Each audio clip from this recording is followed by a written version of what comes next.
Howdy, travelers from afar. How do you all do? Welcome, Modern Age Sage. I hope you're doing well. You are the first one today. Usual day of work for me, and also a little bit of OSRS grinding as I'm trying to get the sailing to 99. And I might not have, I might not be doing Barracuda trials next week.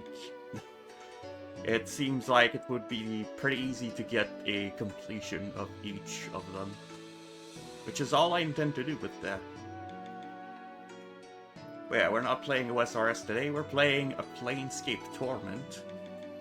And last time we had a new party member that was going to tell us where we were supposed to go.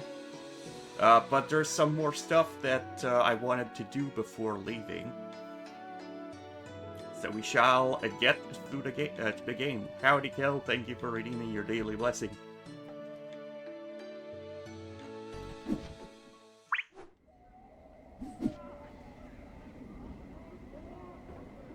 Yeah, we were here. Well, I wasn't here last time, but I moved up to here, which is back in Sigil. And we hadn't talked to Annah yet. Aye. What is it you want then?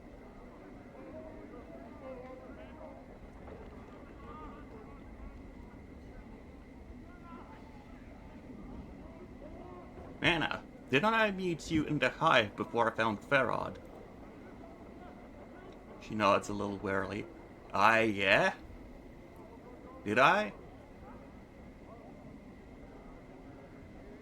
You did. I haven't forgotten yet. I'm not good with this accent. When I asked about Farad, you told me he was south and west of the mortuary when he wasn't. I did. And you'd have done the same if some scarred wreck came to you and asked whether he could find your dad. He shrugs.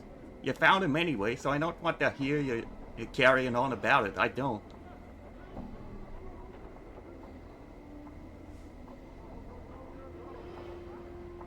What were you doing by the mortuary? It's my territory. I was looking for debtors, I was. She looks you up and down and smirks. Found a walking one, I did.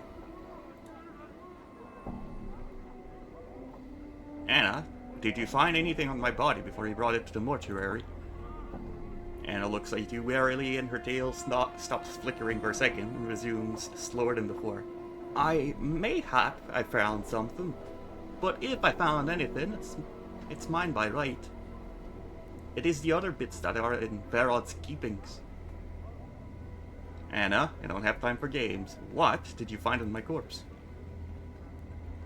Well, you had some fist irons, you did, and a little bit of a jink, but I left that for the dusties, so they'd think I was a wee bit interested. You had an ugly ring that I kept. She dips her finger into her arm bracers and will sort forth a small ring with a stone mounted on it, worth thrice more than the jink and the irons. It was. She studies the ring and squints. Too bad it's too ugly to wear. I'd like the ring back, now. She studies the ring with a frown and glances at you, and then back at the ring. With a sneer, she flicks the ring to you. Didn't want the ugly thing anyway, I didn't.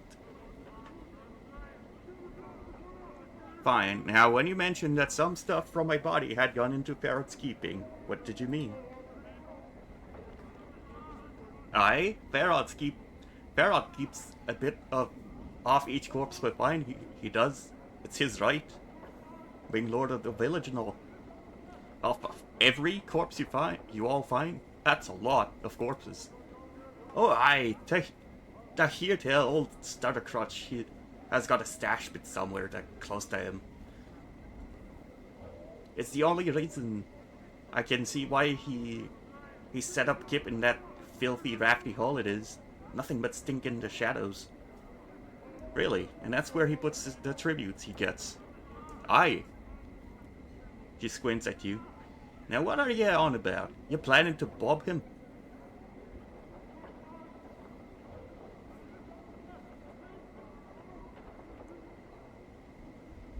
No, I've no cause.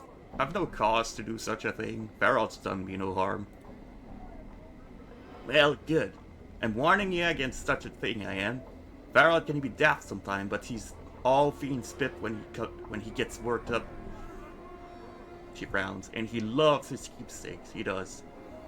But where would he keep it all? If he's been at the village for as long as he says, he would have amassed quite a collection.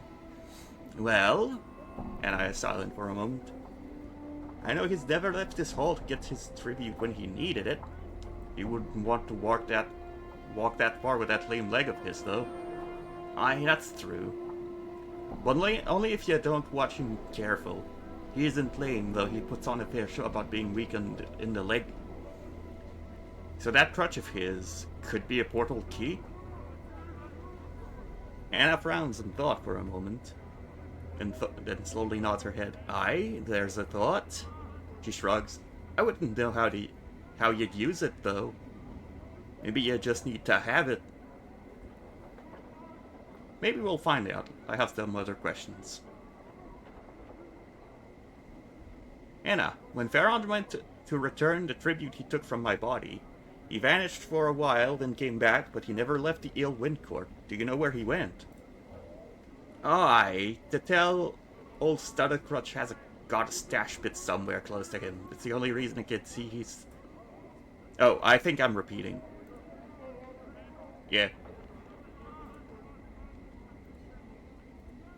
I already asked this. Maybe we'll look into it later. Aye. What is it you want then? And this, can you train me thieving skills? I assume that's for changing to the thief class, which I don't have, and I will not be able to get. I don't have enough stats to become a thief. Are you daft? We'll draw the lady's gaze. If we stay here, we will.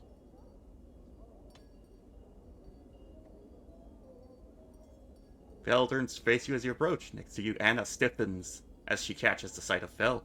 Anna, what's wrong? Are you daft? Anna turns to you and then suddenly realizes she's frightened. Are you so pig-eager to dance in a lady's shadows you'll bandy words with this one? Let's give this place a laugh before we get penned in the dead book. What's the problem? It's a Fel. Anna throws a fearful glance at the creature, presumably Fel. Let's be away, aye? No good will come of being here, so it won't. I'll ask again, what's the problem? He's a Dabus who's not a Dabus, aye? He walks on the ground. Anna's voice drops to a whisper and she starts trembling. No more questions, let's give this place a laugh. Aye. Anna, no harm will come to you while I'm here. Now tell me what's wrong. Anna throws a frightened glance at Fel. Fel the Dabus who's uncured her. It's said that he's a Dabus who isn't a Dabus, and the time's come. And the time's close when the lady's gaze will fall on him, so it will. Her? You mean the Lady of Pain? Aye, and hear your tongue. Anna makes another semicircle in the air in front of her as you mention the lady's name. The Dabus works for the lady and she protects them, except Fel. She shudders. Let's be away, aye? I'd like to speak to Fel first. Anna grabs your arm. Please, nay. No good will come of it. Anyone speaking to Fel could draw the lady's gaze. I don't want to die. I don't. To your surprise, Anna looks close to tears. Promise. Anna, no harm will come to you while I'm here. I promise. I just want to speak to him for a moment. For a minute, Anna looks at you, then something in your gaze seems to calm her, and she steels herself. I don't know why She shakes her head. Go on then, talk to him. I don't care. There's another current of fear in her voice. And, he had a shop, but we can also bring the dismembered arm of ourselves. Or rather, our past self. Fel examines it for a moment, tracing the patterns with his finger. He then looks up in a series of abuses form, hazy at first and come sharply into focus. The arm is yours. The tattoos are mine. One tattoo speaks of a time when your path was shared by 4 others. What 4 others? Four strings of symbols swirl from Fel's head, matching the patterns upon your dismembered arm. They speak of the 4. Shall I tell you their hearts? Yes. Updated my journal. The symbols swirl before you, and you piece them together. One unloved who loves one who does not love. One who does not see what others see, and sees what others do not. One who is familiar and bound with duty. One who is a slave, and chains are his words. As you finish translating, the 4 strings seem to form themselves into links and merge into a chain. And the chain bends until it is a symbol you feel you recognize. That symbol, what is it? The symbol sharpens, gaining edges that are almost painful to your eyes. It is torment. It is that which draws all the tormented souls to you. Fel nods at your left arm, at your shoulder. The flesh knows it suffers even when the mind has forgotten. And so you wear the rune anyway.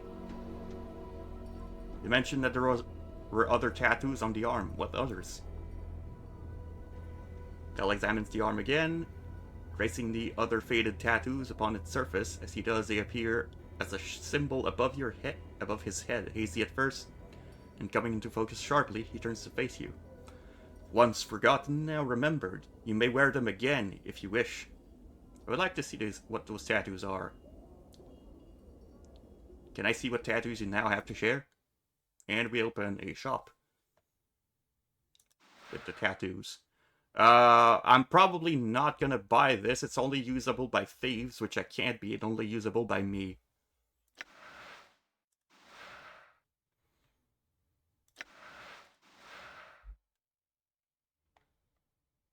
Plus to memorize the 1st and 2nd level spells.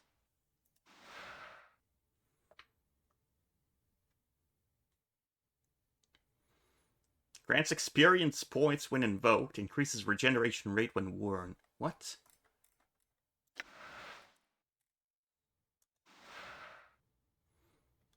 There's another thief one.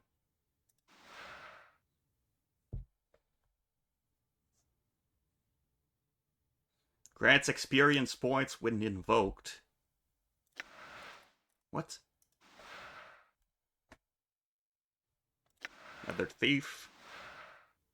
+1 to damage with all attacks. Interesting.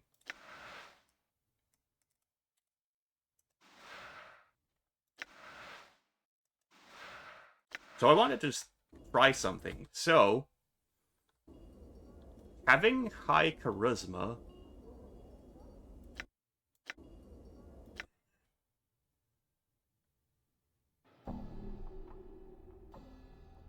Does it improve shop prices? I think I remember seeing something about that.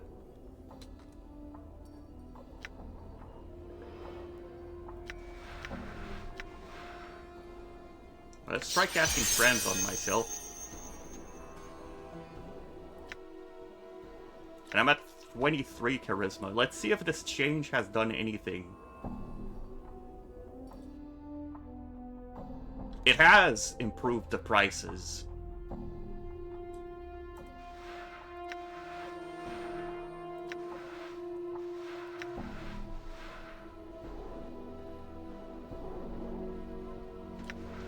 Right, I wanted to buy one of these for +2 charisma. That'll be useful later.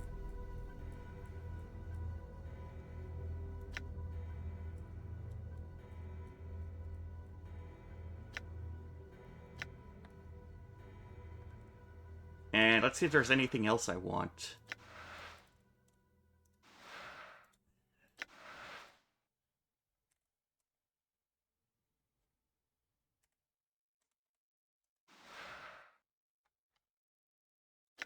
Usable only by thieves. Annah is a thief, and she doesn't have much tattoos yet.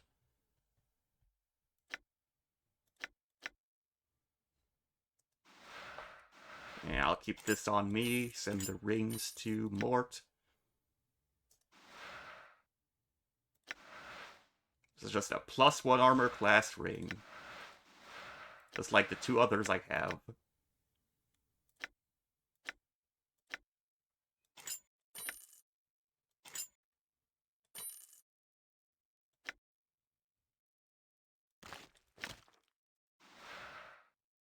Not usable by chaotic characters.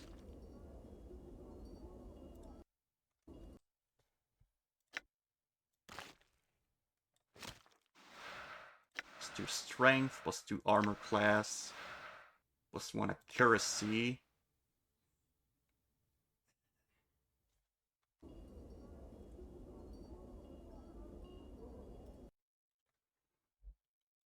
So I guess I might be buying a Dex tattoo for Annah. Greater action.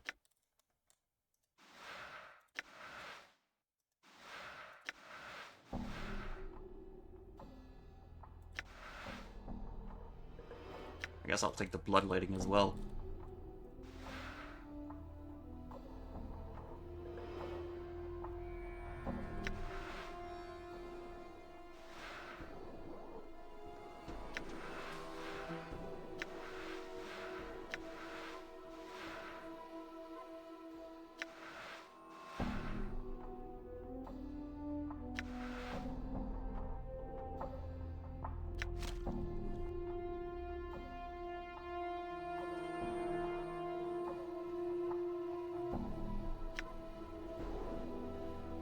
But yeah, we get 23 charisma from casting the friend spell, or at least that's the max it can roll.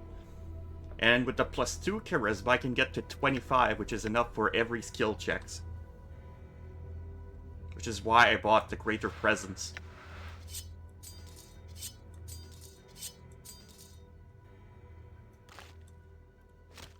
You'll get the greater action in the bloodletting.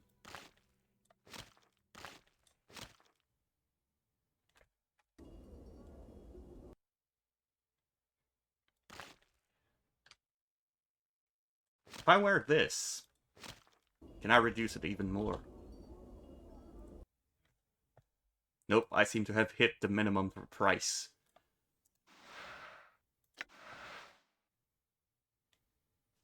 I guess I can get a tattoo of warding just to fill up the last slot.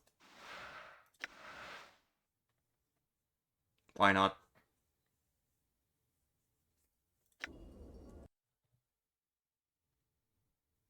Got an achievement for raising an attribute to 25.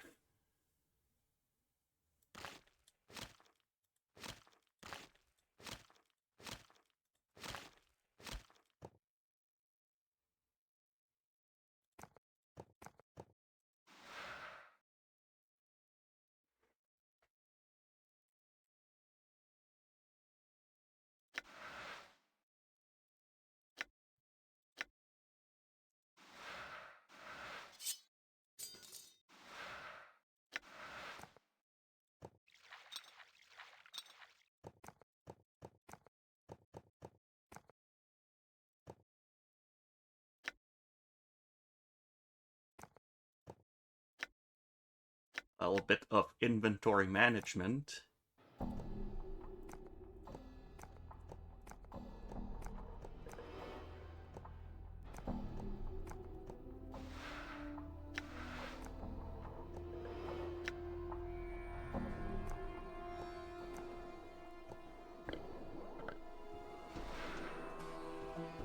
Usable only by thieves, but Anna can't use it because I guess she doesn't know how to use clubs. So I might as well sell this Club of Nettles.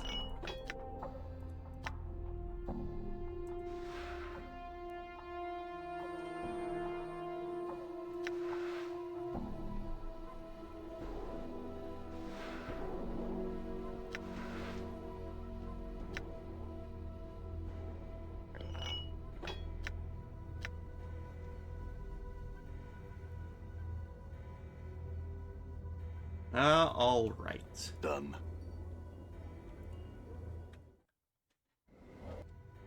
With that done... I'm gone.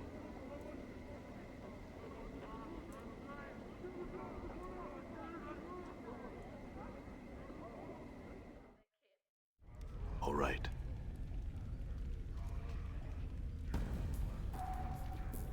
We can probably free this guy now. With the decanter of endless water that we got.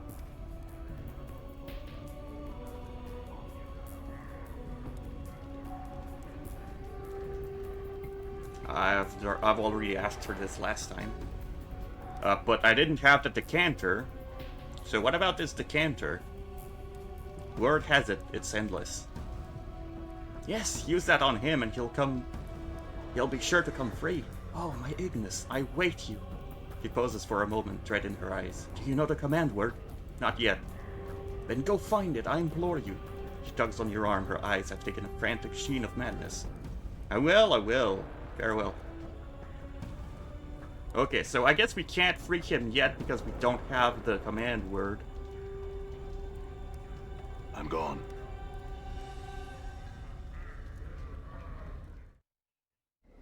Done.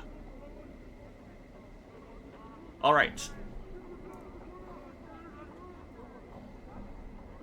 Let's go rest up to restore our spells.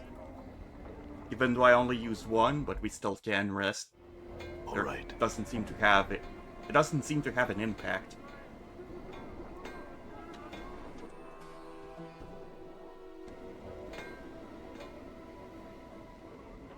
So we'll head back north. Oh.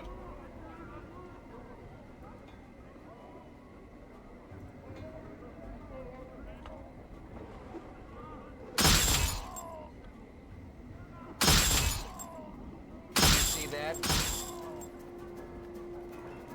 We still have thugs attacking us.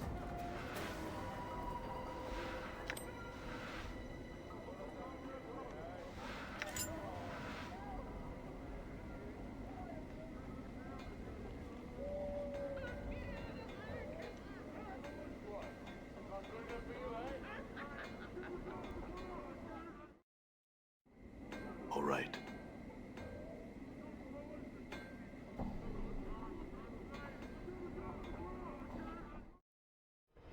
I'm gone.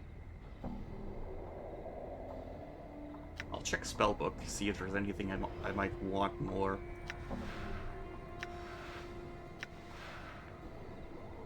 Two to 8 point of charisma, yes. So if I roll 8, it's the max.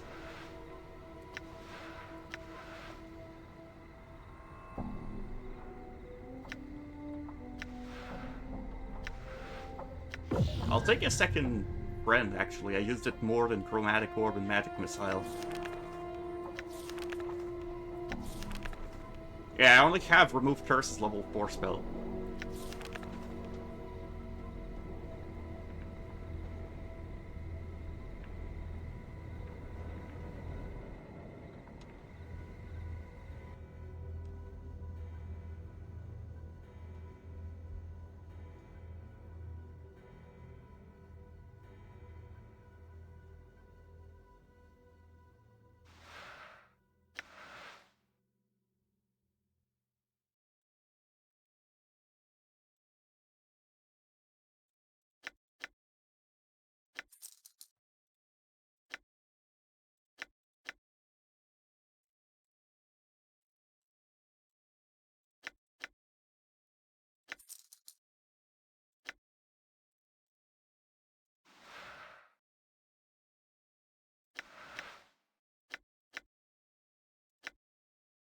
Okay, you can't sell the Club of Nettles here.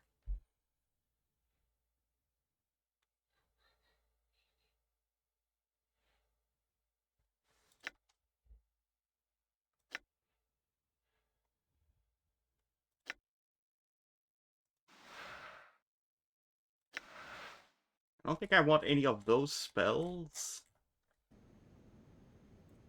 But now, we can rest here.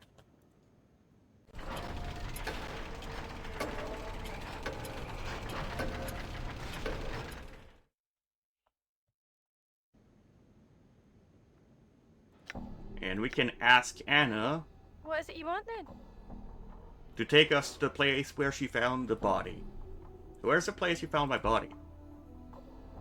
The spot where I found your body lies behind the painted door in the Hive Red district. The door's on the northern street, northeast of the smoldering corpse bar. Beyond the door is an alley where I found your body. Strange place. Not many birds will go there. Strange place. How? Some barracks with less courage than names say it's a haunted. It is. Annah spits and makes a semicircle over her heart. It's wash. Sometimes the wind blows through the alley and makes weird sighing noise, but that doesn't mean there's specters and haunts and the like. Alright then, let's move on. Endure.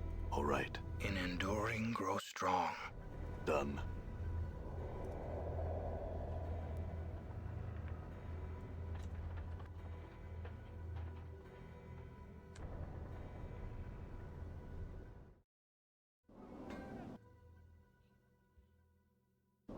Done.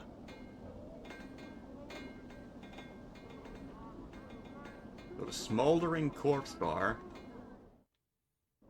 I'm gone. which means I have to return over here.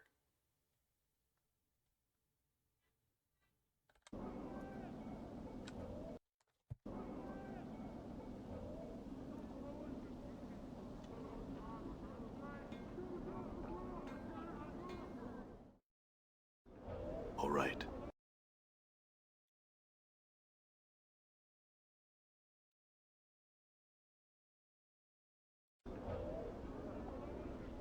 Have you got the kit?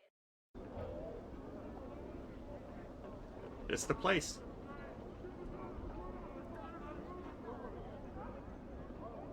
What you first took to be a door in this archway is actually a painting. The artist has made use of the shadows of the overhanging arch and some subtle texturing effects to give the door the illusion of substance. Are you sure this is the door, Anna? Aye, it's been smeared with barmy paints from the starved dogs. It has. It's a real door until you look at it, and then it turns into a painting. How did they do that? Anna shrugs. There's stranger things in the plains, she suddenly frowns.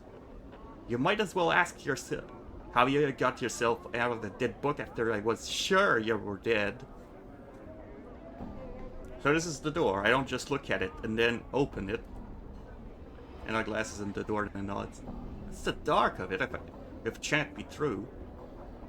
Alright then, I'll do what you say. You just hold on. Anna stops before you reach for the door. This is the only path I know to reach the place I found your corpse, but it's not the safest road, aye? You sure you're ready?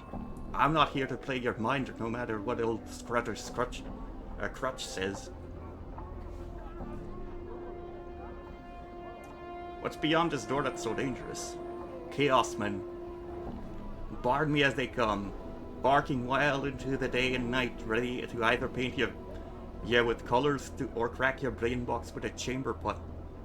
Dangerous bloods they are. They're so dangerous, and how did you manage to get through? I crept in nice and quiet like can't paint you or kill you when you can't see you. She looks you up and down with a frown. Doubt I can pull that up twice with you around. You look right clumsy, you do. Just stay behind me. Now let me open the door. Close your eyes, or reach for the door and fumble around. To your surprise, you find a handle. With a slight tug, the door opens. A narrow passage leads into the building. And from within, you can hear distant howling. Time to head on in. All right.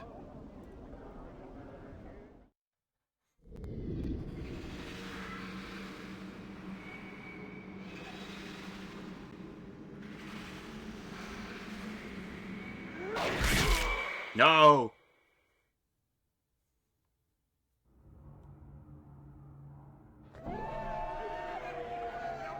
Done.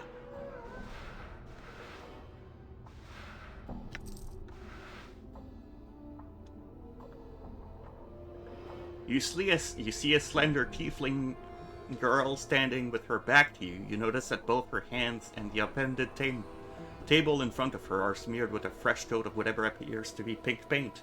She seems oblivious to your approach. Greetings. At the sound of your voice, the girl turns her head to regard you. Her face, though somewhat dirty when splattered with drops of pink, is strikingly beautiful. She flashes you a wide and mischievous smile, then returns her attention to the makeshift canvas. Had some questions. The tiefling girl seems totally immersed in her art where she ignores you entirely. Oh, never mind then. I'm gone.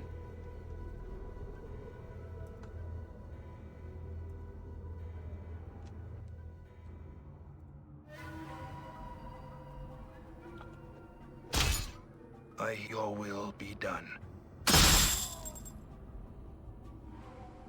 All right. Painted thug attacking painted thug. You look more dangerous, so I'll take you out first. Done.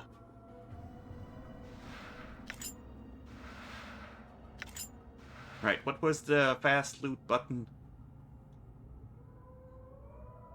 Quick loot. I can see on the floor what is around.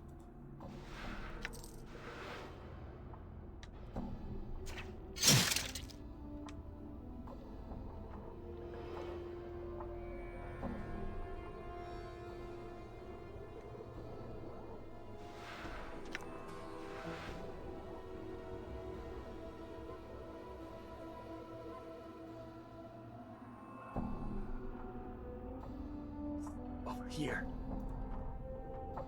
You see a figure hidden amid the shadows in the corner of the room. As you draw near, a young woman steps out to reveal herself. She is dressed in a loose-fitting tunic, which, together with her short-cropped hair and slender frame, gives her a rather boyish appearance. I wouldn't go in there if I were you. She nods in the direction of the door in the south wall. Why? What's beyond the door? She winces at the sound of your voice, putting a finger to her lips to indicate silence. Pauses for a moment, then answers with a hushed voice. A whole mess of them howling lunatics, that's what. Looks like they're having some sort of gathering. Won't be able to get through the alley until they clear out. Howling lunatics? Is there an echo in here? Yes, howling lunatics. They belong to the Starved Dog Barking Gang, a band of barmy Xiaopek thugs that plague this part of the hive. How many of them are there? I counted about a dozen of them, of course. I was peeking through a crack in the door, so I could be off by a handful or so. A dozen or so, that's hardly a challenge. Look, you can play hero if you want, but leave me out of it. I'm staying right here. If by some miracle you don't get your innards stomped off by those animals in there, maybe I'll see you around. She turns and slips back into the shadows of the corner. Farewell, then. Alright, since we're sort of going in a dungeon, I guess, might as well use buffs.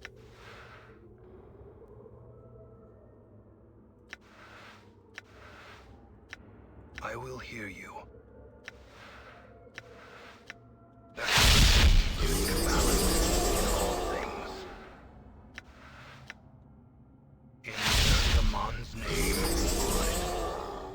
Strength increase.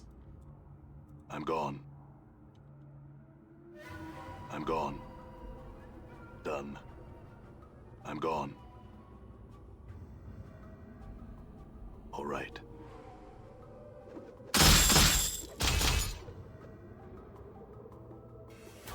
It is I. Your path is mine.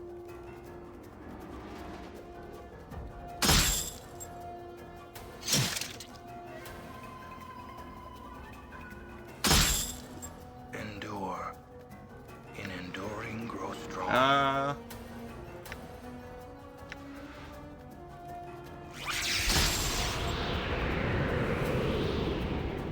Got a nice AoE spell.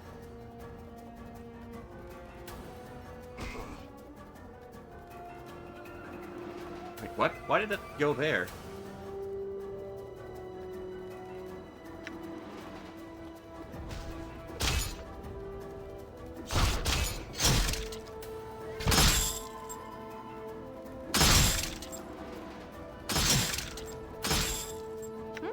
Right.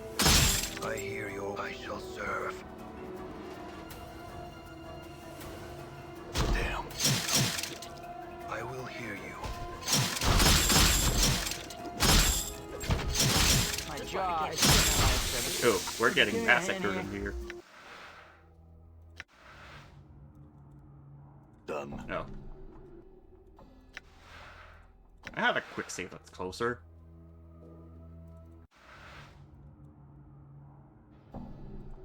Done.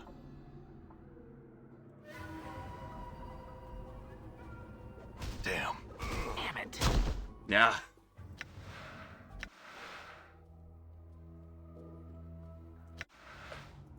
Okay, I'll come back here later.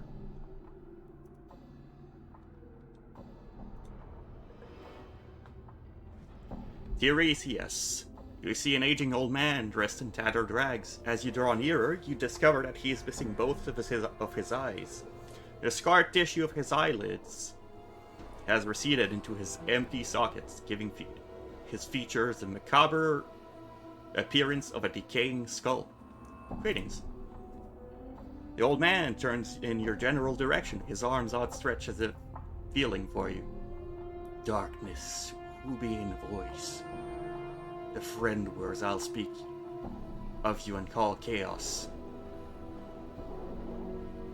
Speak the words of chaos and you'll call me friends. Is this jumbled up scramble speak really necessary? The old man cocks his head to one side, his sightless gaze fixed on the empty space. Chaos of you are not, pot, snot. Has everyone here lost their minds? Walk, not talk. Talk is complete. Completed to completion. He turns his back to you, apparently done with conversation. Look, old man. Oh wait, no. This is threatening. It's obvious this is getting me nowhere. Farewell. All right.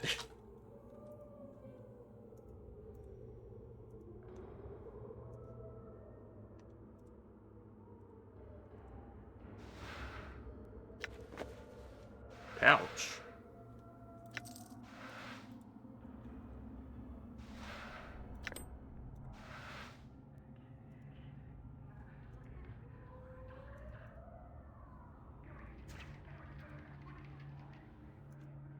There's an upstairs. There's an iron pry bar, which I already have. Aye? Store is locked, you will need a key. What about... use thieving skills on Might this as well. door. I'm gone. Might as well.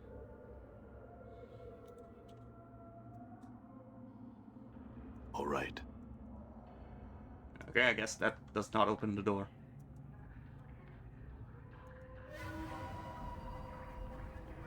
Damn it.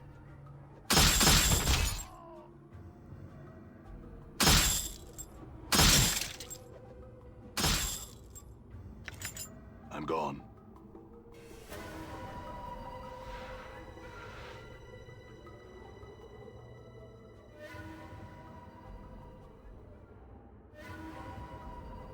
You see that? Done.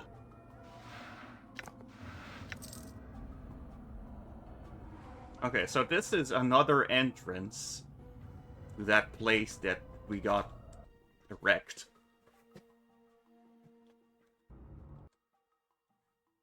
But there is a second floor. What's up? Okay. What if...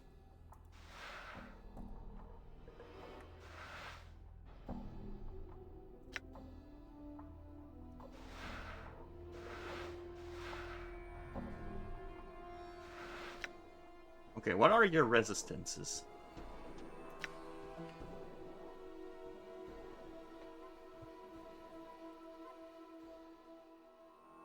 Slashing, piercing, crushing, 75%. So if you were to use a bone charm, would you get 75%, would you get 90% total resist to crush?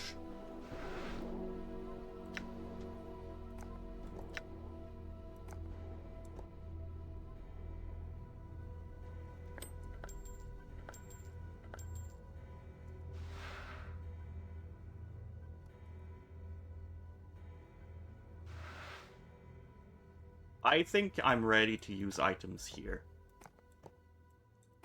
to get past this place.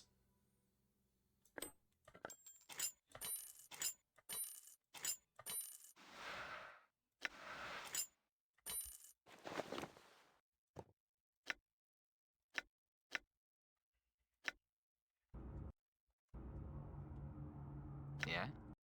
So I would use one of these and one of these.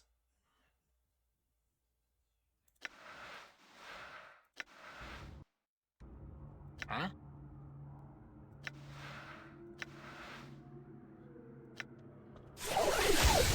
What? Sure, why not? Ready.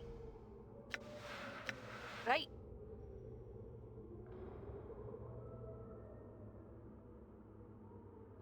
All right. Okay, then, let's go over here. And try again. What's up good is done.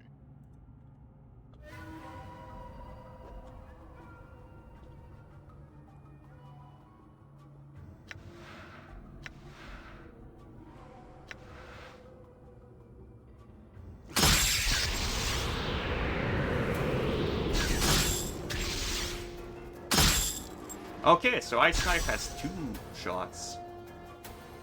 At least. 3, apparently. Done.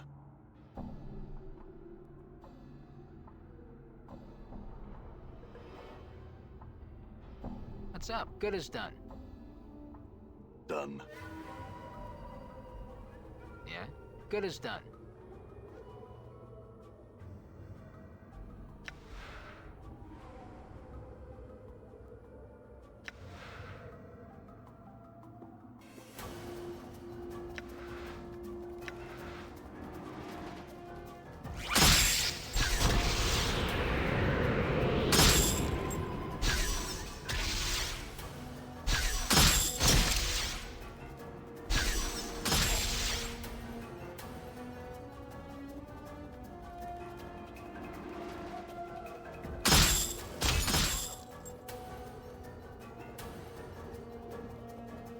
Damn it. Aye? Why not? Damn it.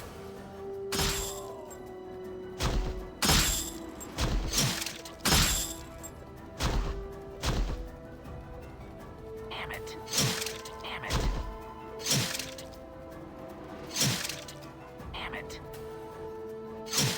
Did you see that? Huh?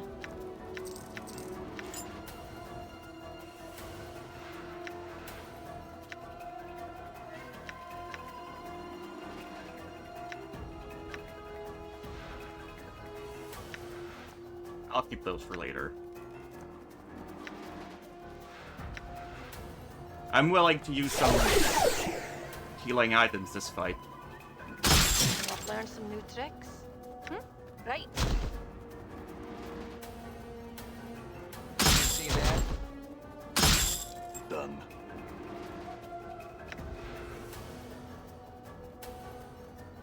Let's try Axe of Torment.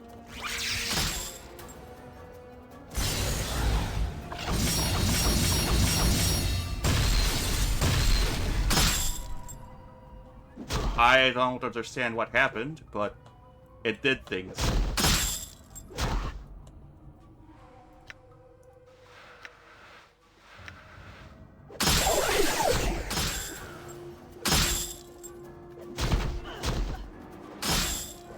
Did you see that?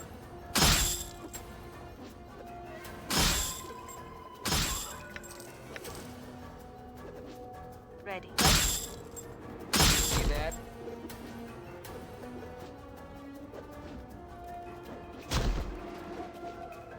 Damn it. Damn.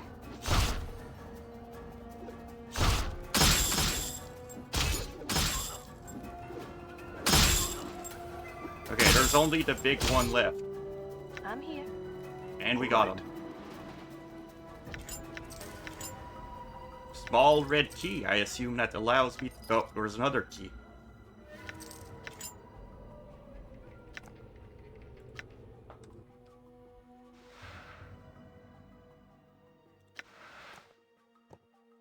And Anna got a level up, which allows her to distribute thief skills, apparently.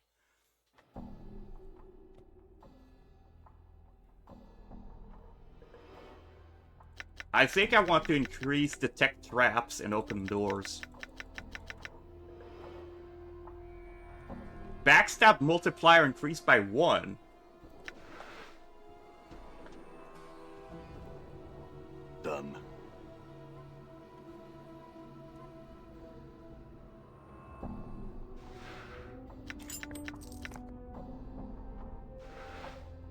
Right, all the valuables go to Mort. And you probably don't need this key anymore.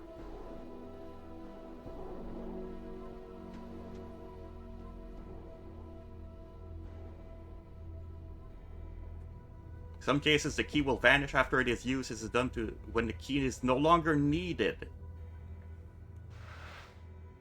Okay, I guess I'll keep the key.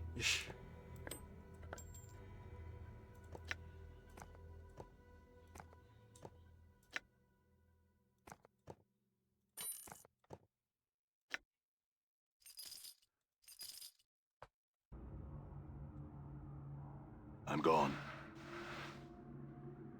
Wait, we could exit through here. But we're not done exploring this place.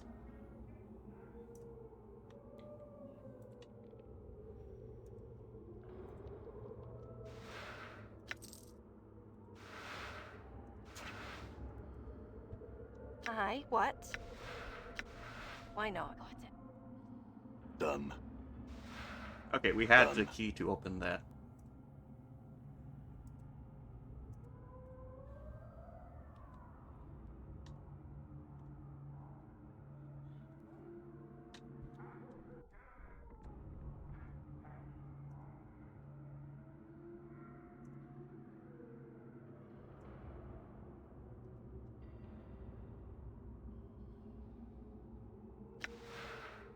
What you be wanting now? Right.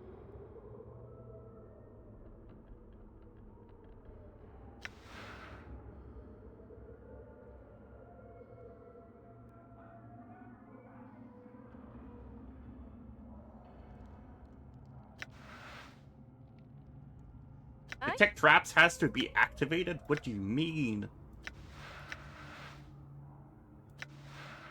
Enter stealth mode. as well. Okay.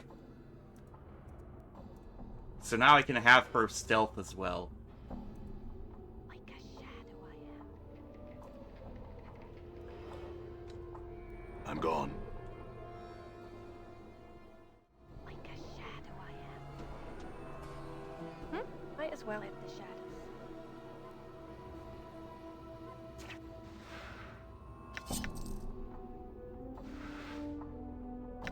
Like a shadow I am. Let the shadows.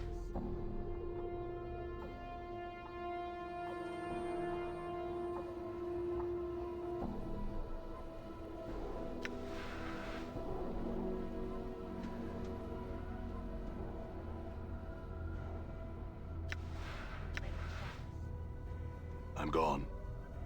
Endure. Your path is What? mine. Good as done. What's up? Good as done. Ready. Let the shadows.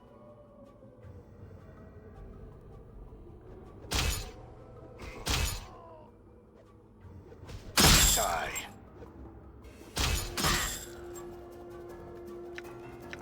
All right.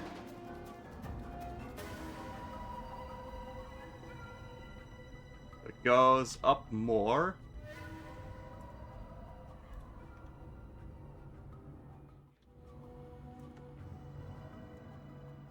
I'm here. Let the shadows. Like a shadow I am. Done. Aye, right. I'm gone. Let the shadows. What you be wanting now? Aye, might as well.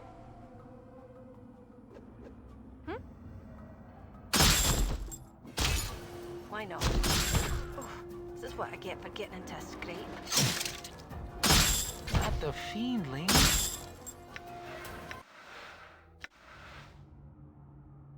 Oh, no, I have a better quick save than this.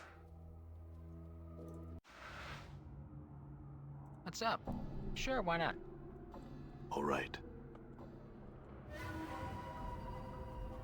Apparently not.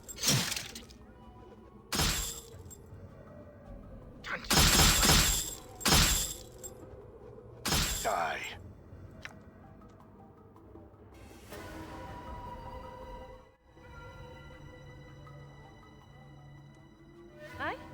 as well. Yep. Thank you for the streamer care package.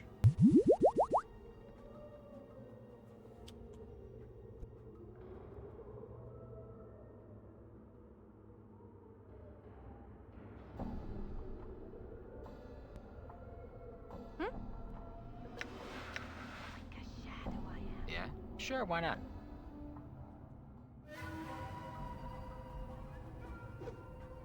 Ready. Let the shadow.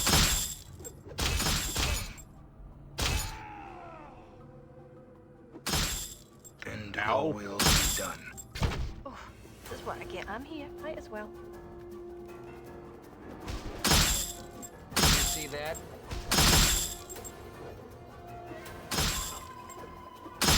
I really do aim for my I hear your words. weaker links. Done.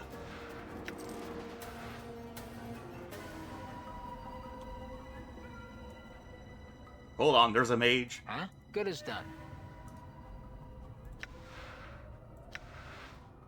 Oh, you alley-bred dog. All right.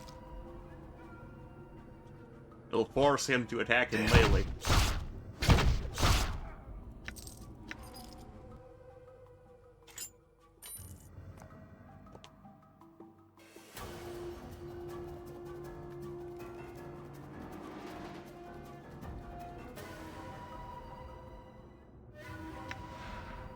I will What? hear you.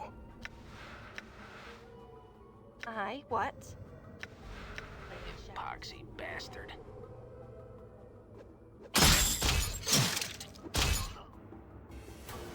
All right.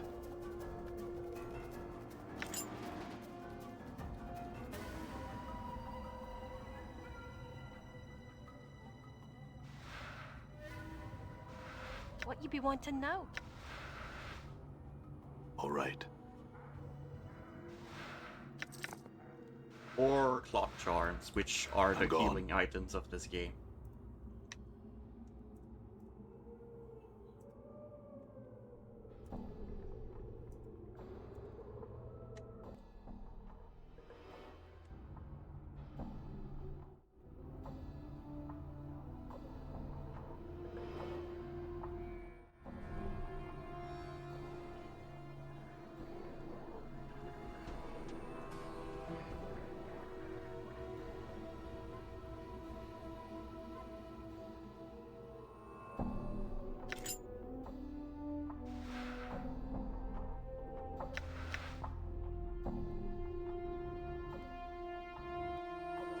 Ah, well, you can have a second one.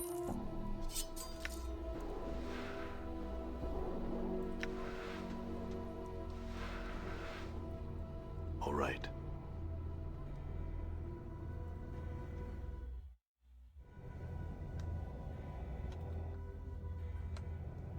Done.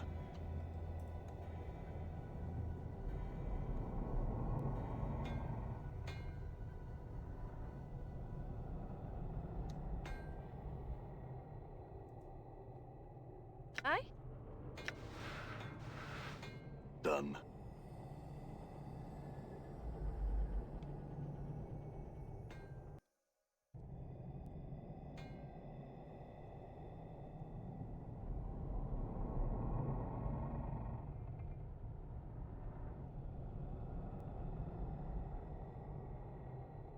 Done.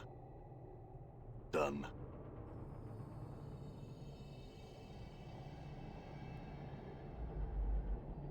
I'm assuming that there's potentially a portal there. But I don't have the item that takes me wherever that portal goes.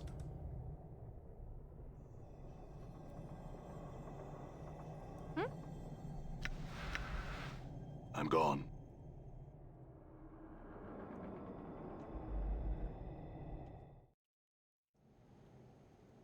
All right.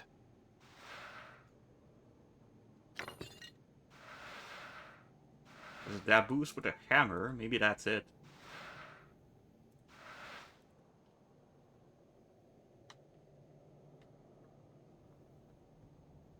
You see the dead body of a Daboos. The stench of its decay is overpowering, and from the looks of it, its rigid, unnatural posture, extreme rigor mortis has long since set in. Use your stories bone will tell on the corpse. As you reach out with your power, there's a faint stirring in the air and the Dabu's body blurs for a moment. You feel a strange wrenching pain in your skull as if someone's hammering on it, sharply, desperately. Try and focus.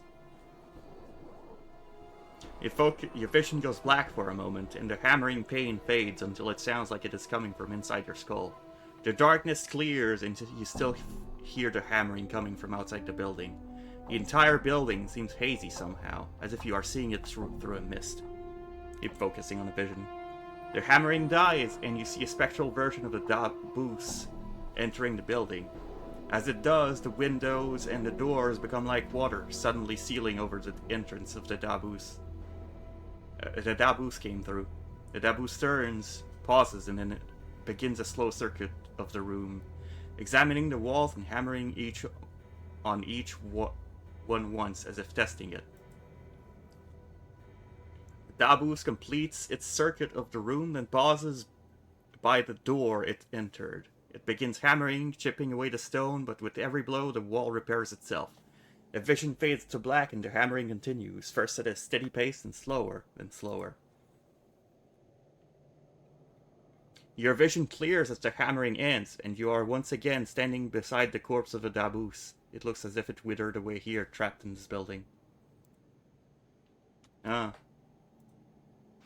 That's unfortunate.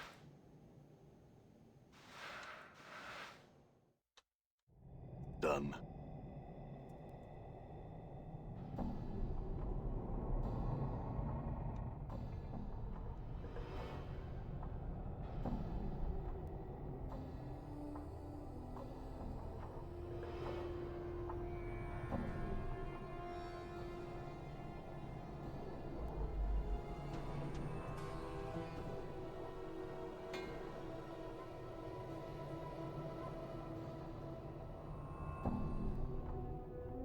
Turns to face you and a series of symbols appears above its head. The symbols have a slight glow about them, and they just hover there.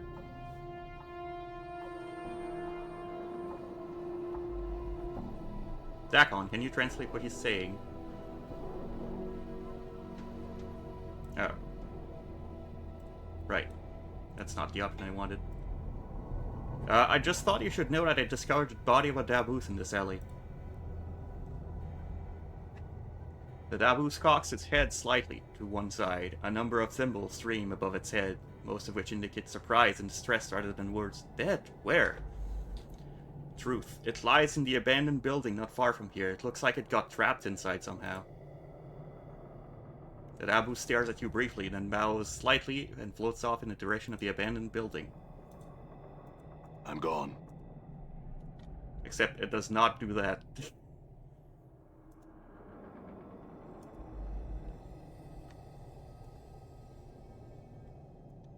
So I'll go back. I thought there was other options to examine the corpse. Done.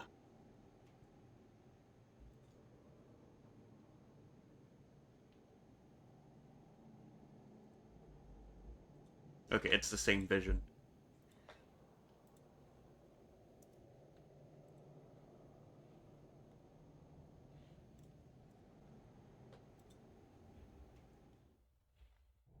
All right.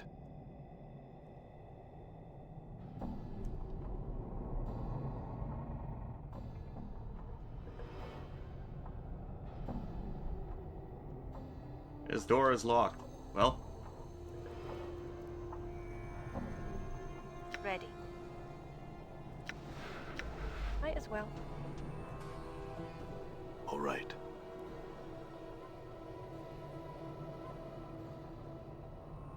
guess we're not going back in there.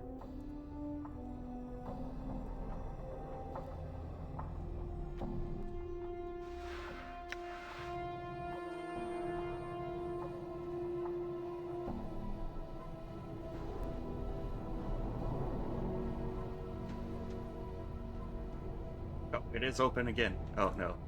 It is not.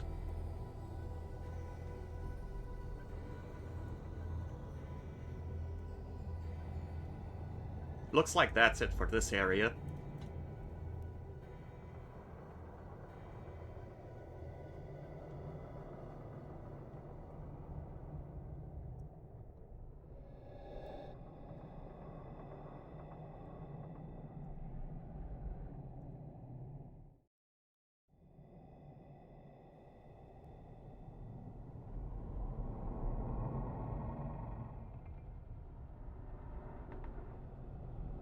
This is the place. I found you lying right where we stand.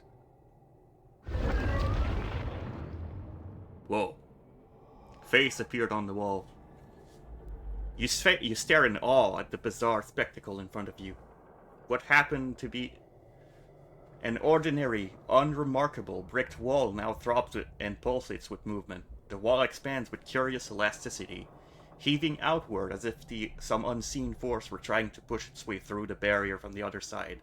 Slowly, the undulating mass begins to settle, its curves forming more and more pronounced, and you find yourself eye level with the caricature of a human face. What is that? I don't know. Anna stares at the face in disbelief, her hands nervously fingering her daggers. But I'm for leaving before we find out, eh? Not yet, there is something. Suddenly, a strong breeze begins to blow around you, and the air is filled with an eerie sighing. The rushing wind grows stronger, and you can make out other sounds as well. The creaking of boards, the rustling of leaves, and the grinding of stone upon stone. After a few moments, the clamor ceases to be a cacophony of individual noises and begins to blend into one articulate sound. You can make out a voice that speaks out softly, yet seems to come from all around you at once. You. It cannot be you. Greetings. The wind around you has stopped, but the voice is still somehow present. You are restored again? I saw you destroyed. Destroyed? Where? I saw you destroyed here, in front of me. I see all within me. Do you know what happened to me? Things that cast no shadows, were shadow. They rose around you, tore you down. Do you not remember? You concentrate on the strange voice, composed of sounds around you. Somewhere in the deepest recesses of your mind there's a brief glimmer of recollection. You feel as though there is something vaguely familiar about the sounds. Close your eye and try to remember. Oh.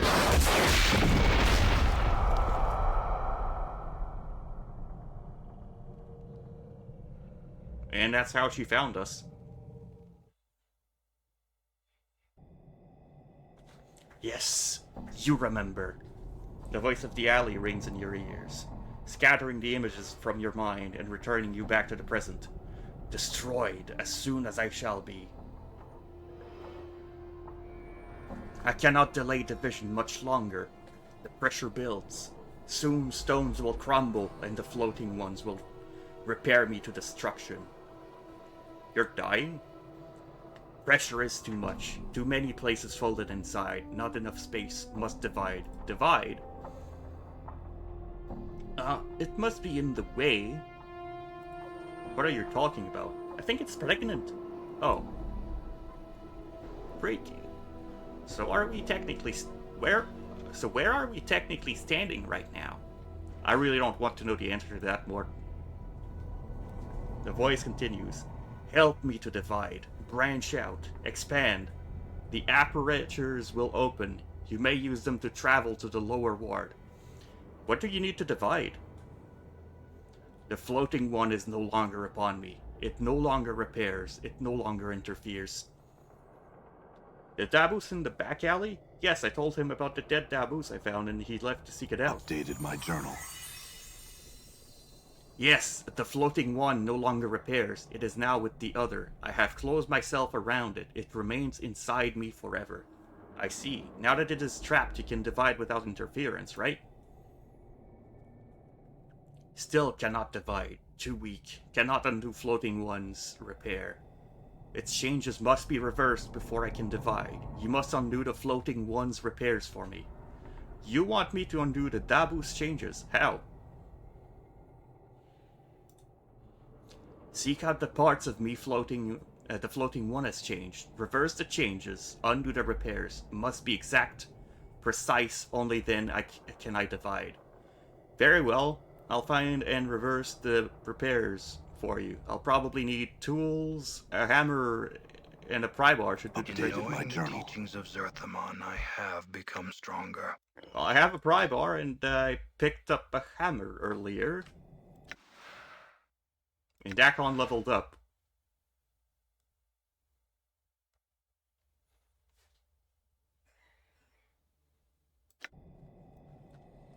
Done.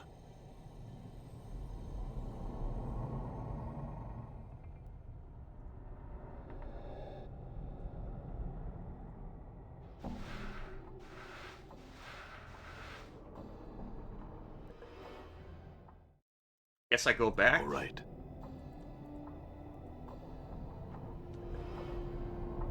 This dilapidated structure seems on the verge of collapse. Several boards have been nailed into place to reinforce the sagging building. Examine the structure. It appears as if the Dabus was in the process of repairing this building. Several newer and sturdier boards have been nailed into place over the old ones. With the right tool, it may be possible to reverse the repairs. Use the pry bar to loosen the boards. One by one, you pry loose the fresh boards from the face of the building. As the last board comes free, the building emits a loud groan as its weight shifts steadily on the now unsupported frame.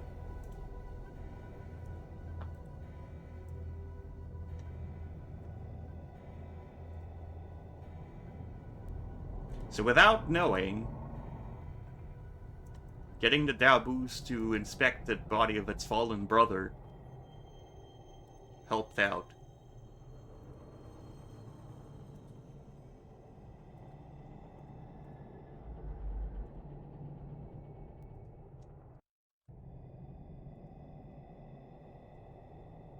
Alright, is that all?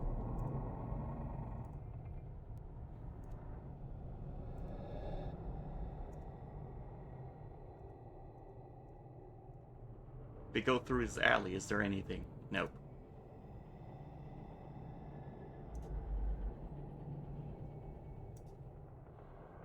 There was 2 spots I could interact.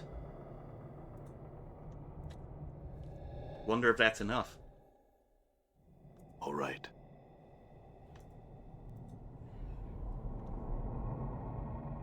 As you approach the stone face, the various ambient sounds of the alley have once again assaulted your ears, and through them the voice speaks. You have returned. I have reversed the repairs as you have asked. Yes, all is in order. I am grateful. Again the wind begins to blow around you, this time with fierce intensity. The omnipresent sounds of the alley begin to increase in volume until the soft murmur of the voice is nearly drowned out by the ensuing racket. Now you must go. The vision begins. The way is now open to you. Updated my journal. The stone face before you begins to transform once again, its mass shifting and roiling as you look on. The entire wall seems to melt before your eyes, exposing a narrow passageway beyond. The ground underfoot suddenly begins to rock violently, and the soft sighing of the wind intensified to a more urgent, almost human-like moaning. You can hear the sounds of crashing stones and snapping boards all around you as you dash into the passageway. Updated my journal.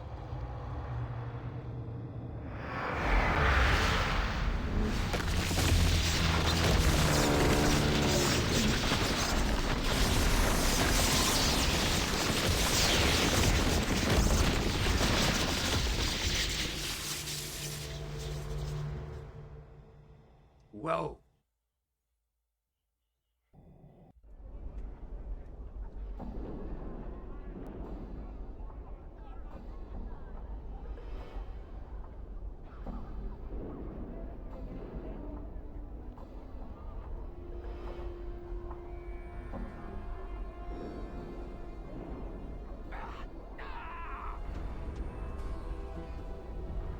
Done.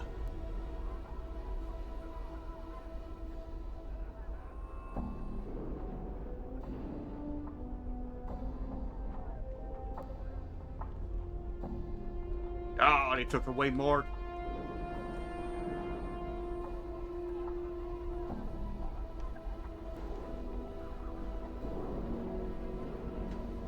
These were-rat.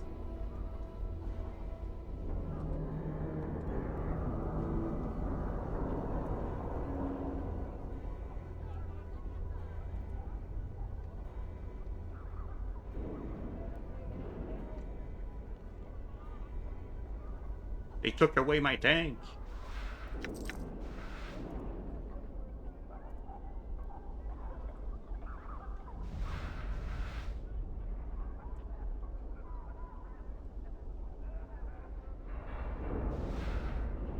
Oh, they left all of his stuff on the floor.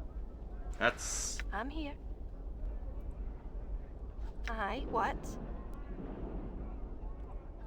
Why not? that sucks. I Balance have to carry it in all. things. I'm gone.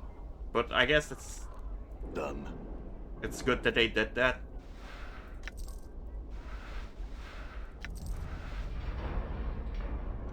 I didn't see it at first, so I was about to abandon all of his loot.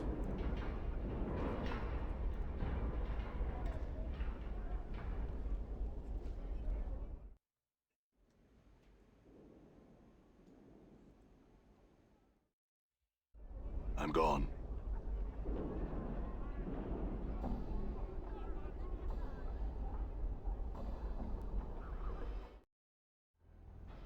I'm gone.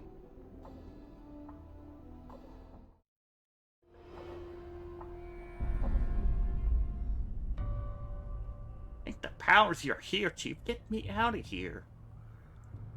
What are you doing up there? Those were-rat vermin nicked me and brought me here. Come on, boss. We got to get out of here. This place is bad news.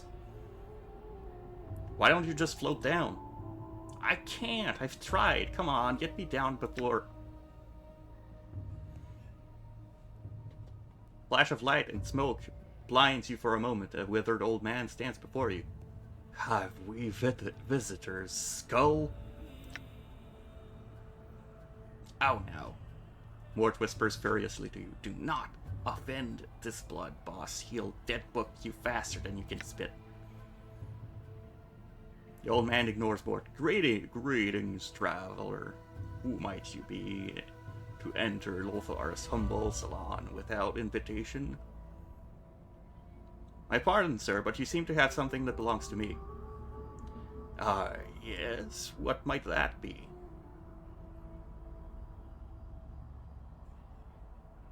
My friend Mort wound up on your shelf. You want the chattering skull with the half grace and manner of any ordinary creature? Give me a greater skull in return if you wish it back. Lothar replies, I do not need to bargain for something that is already mine. It was never yours, or anyone's, to begin with. Your ignorance is astonishing. You truly know very little about very little. Now fetch me another skull to replace him, or say farewell to your friend. Fine then, how to get another skull that's worth what he's worth? Move aside the divan in the center of the room and pass through the portal on the eastern wall in the chambers below the catacombs. The portal will remain active for your return. In the catacombs, many skulls. One of great value lies down within the interred crypts of the Dustmen, beyond the drowned nations. Bring that skull to me, as my were-rat minions have failed to do, and I will see to it that your friend is returned to you. Perhaps I shall even answer some questions for you. I've been to the tomb you speak of. It's empty. Updated my journal. What is the meaning of this? The tomb was so well trapped, so defended from scrying magic that it was a challenge even for me. There must be some explanation for this, and he draws out his word angrily and slowly. You will provide it to me. Go through the portal in the chamber and below and seek the answer.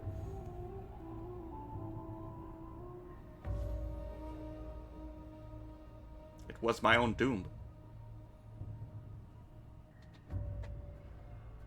Your tomb. Your tomb. He eyes you carefully. We shall investigate this more carefully. Fetch me another skull, then. You seem attached to yours. And we shall see what answers I can provide. Our agreement shall be as before. Do not try to deceive me with just any bone either. I'm something of a connoisseur.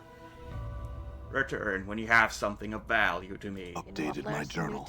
I'm gone.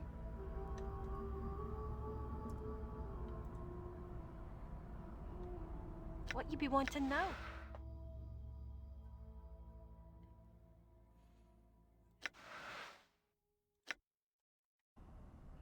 All right. Aye? Right. Got it.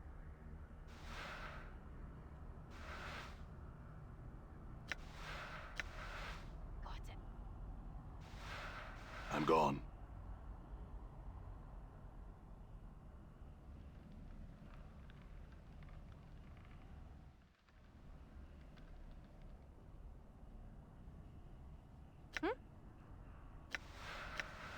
Right.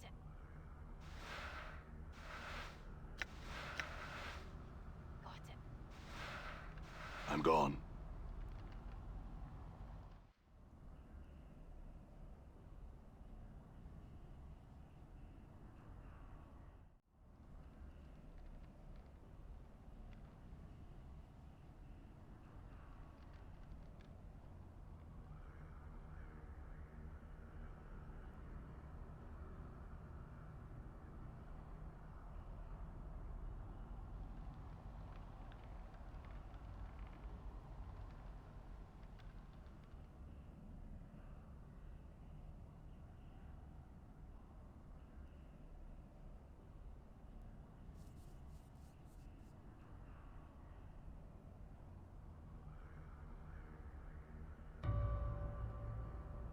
See a half man, half rat hybrid. Its sides gleam with a certain cunning, and the voice that issues from its mouth is oily and insinuating. So, a biped creature comes slinking into the nest of Lothar's servants? What do you want, man? And where do you intend to go? Step lightly, intruder, and speak truth to Mantuak. I'm on a quest for Lothar. I'm looking to retrieve a skull. The Ratman ducks his head at the mention of Lothar and hisses at you. Send a hairless one to do the job of the king? Impossible!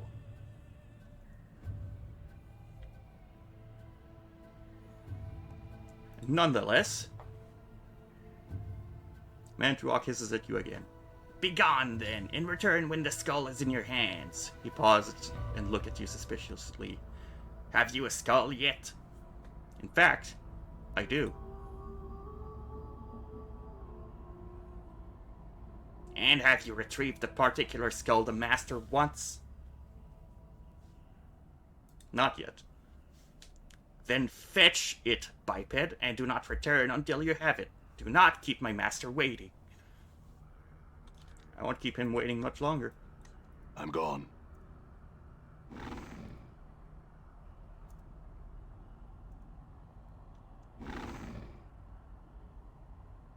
I think I should tell him that I have a skull of a were-rat.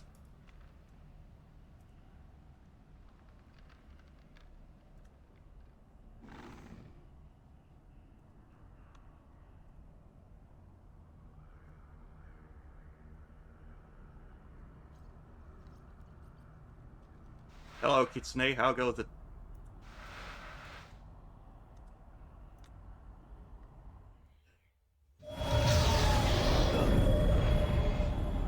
Okay, we enter from here this time.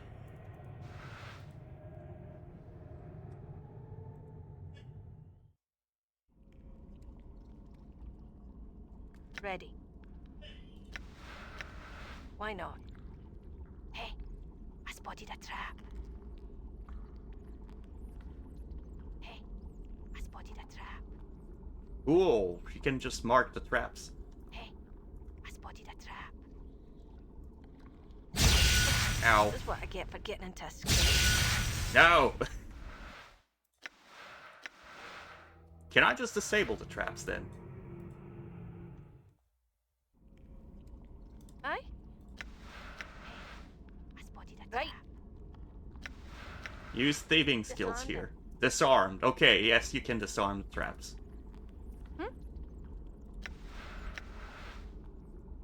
Why not? I spotted a trap. Thing. But you can also fail disarming the trap, and it activates it. Thing. Oh, this is what I get for getting into a scrape. Thing. Ready. Why not?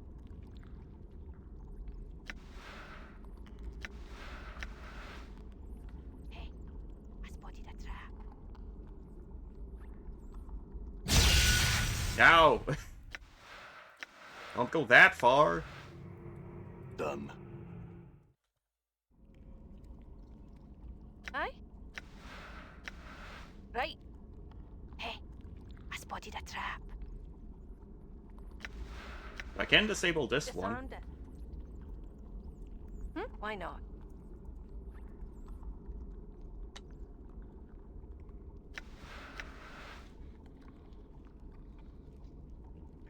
Hey, I spotted a trap. Disarmed it. Okay, good.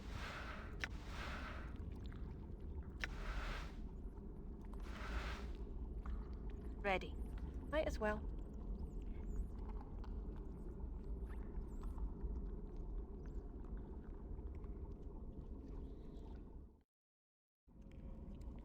All right. I'm here. Might as well.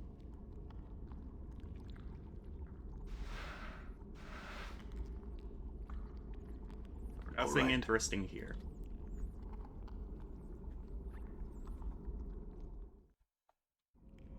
I'm gone. Aye. Right.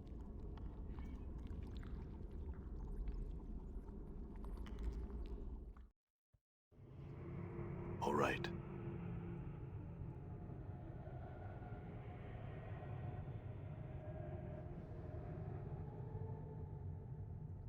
So I guess I'll go back to the Dead Nations.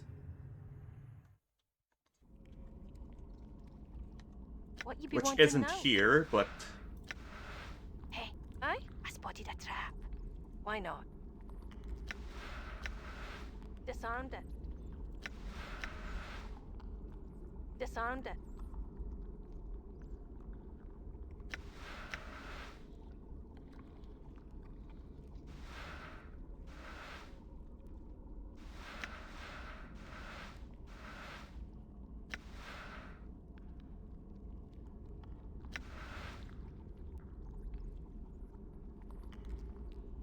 Hey, I spotted a trap.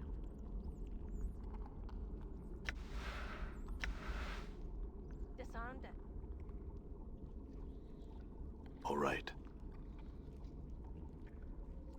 What if I go back to my own tomb? Done.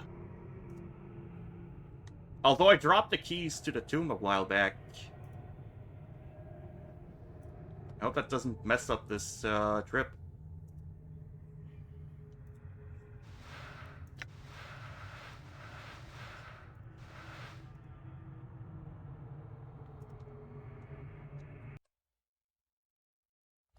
Right, it was at the Warren of Thought.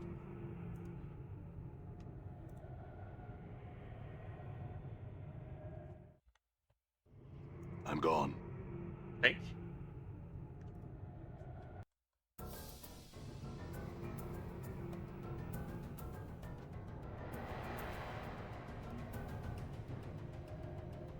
Not quite. I guess I can go to the Dead Nations from here. Oh, never mind. Done.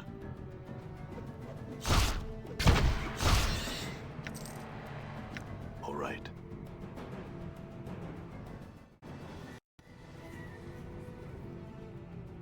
Where was my tomb?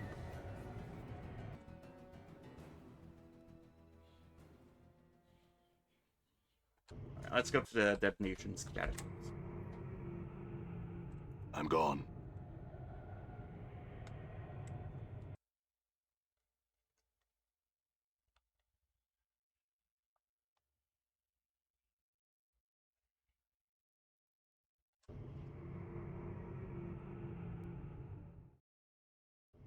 Done.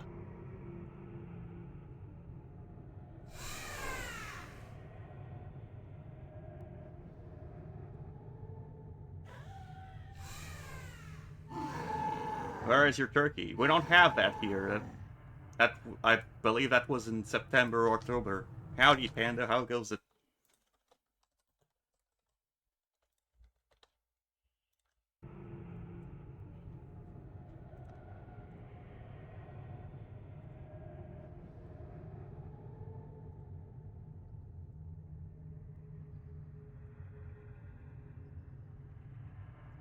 All right. I guess I really should sell.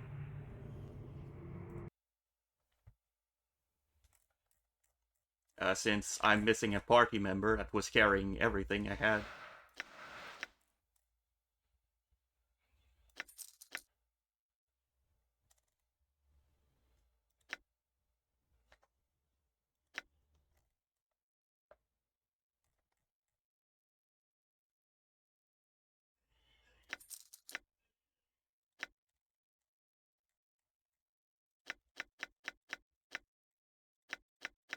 But yeah, so I finished charting on old school RuneScape for sailing, and I got a boost of 213k I'm gone. sailing XP from doing the entire thing.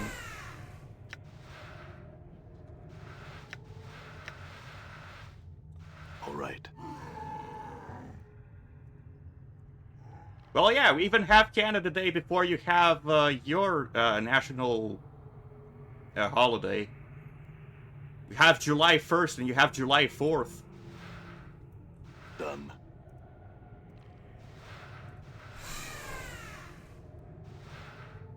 Wait, charcoal charms are worth a pretty penny.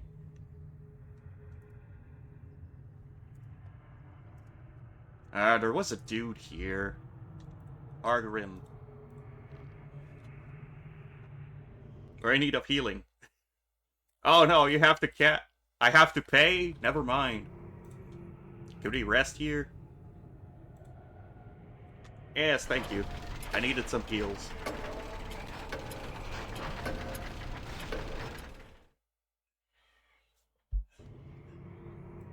I'm gone.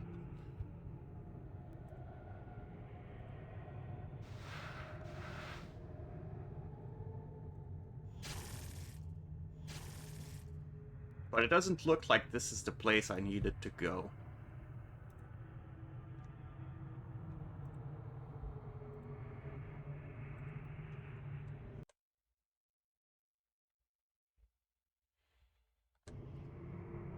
Right, I think that might be to the Drowned Nations. What's July 1st? Canadian Independence Day? It's Canada Day for us.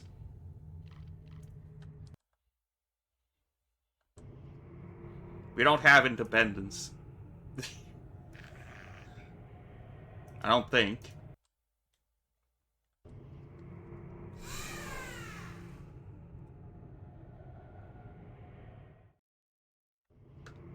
Done.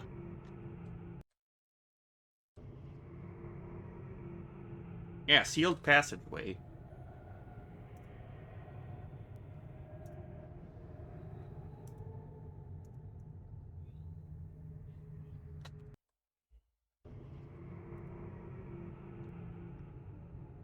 Oh, I was not in the right direction.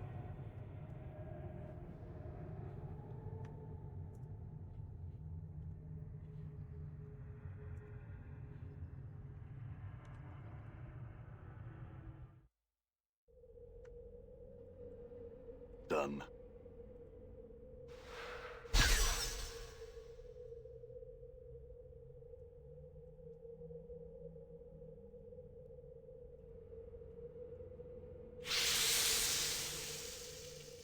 Right, don't step in the big circles.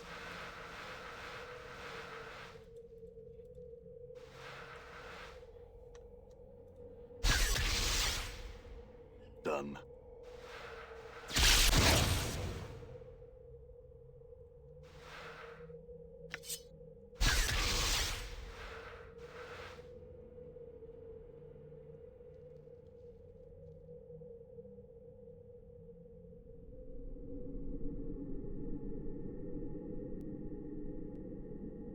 Yeah, we didn't need to fight for it.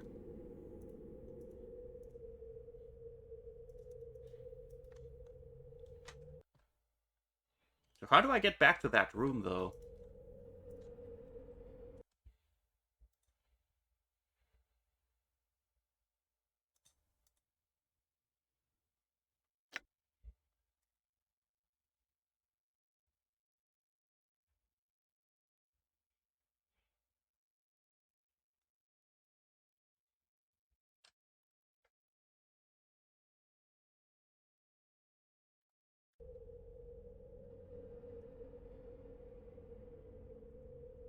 Heard from some side passage last time. Oh, okay, yeah, I like that.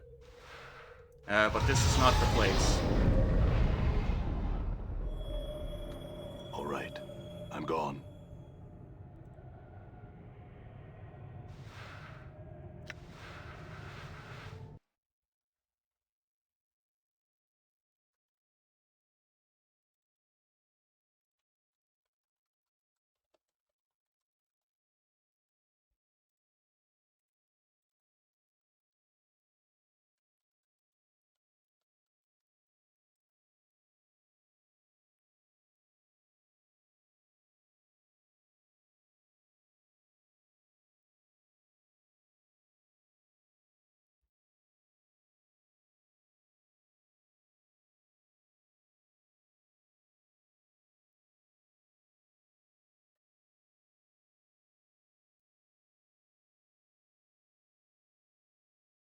Only the skulls from a few NPCs are acceptable.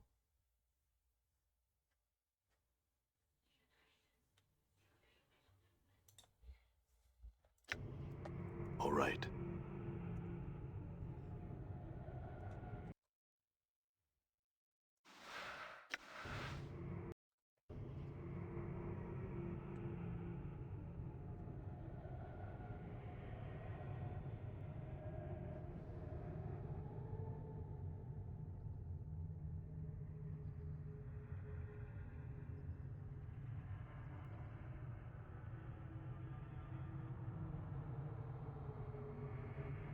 Yeah, so the YouTube algorithm actually was I'm gone. giving me stuff about the World War II and the Canadian involvement. Done. We're goddamn psychopaths at war. I'm gone. It turns out.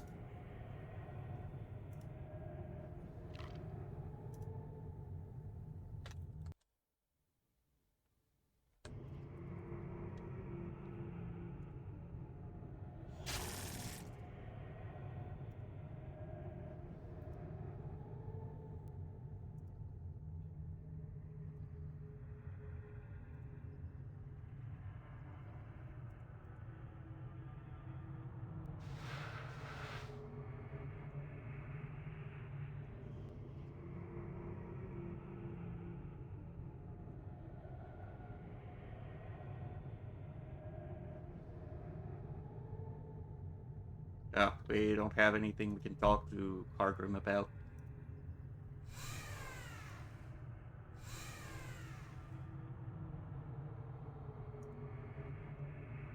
My dad's grandpa survived D-Day and helped blow up a bunker. Hmm.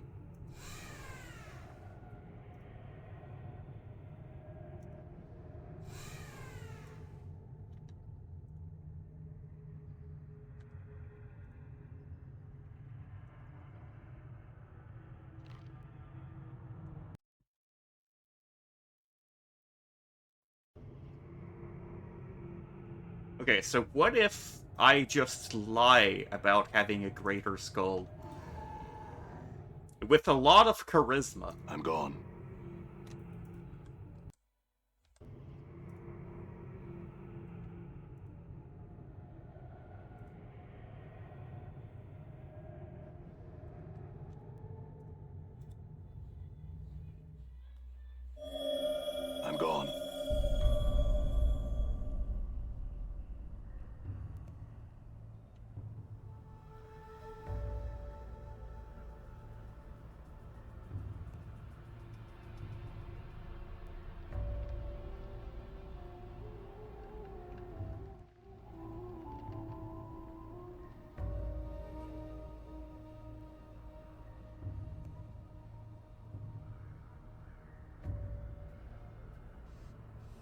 Okay, I guess I have to give it to Mantuok.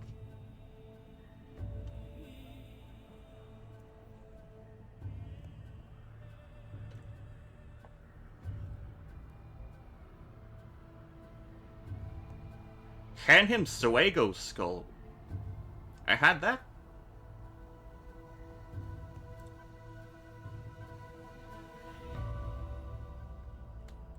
Give it to me and I shall give it to the master. Your services are no longer required. Mantuok takes the skull and sniffs at it critically. Many places in catacombs, biped, no? Many places where one may be walled in for all eternity and screams are never heard. To one of those places you shall be taken and left to suffer. He turns to his fellow were-rats. Stab the biped until he falls. Take his corpse and to the catacombs and bury him alive. You son of a... All right.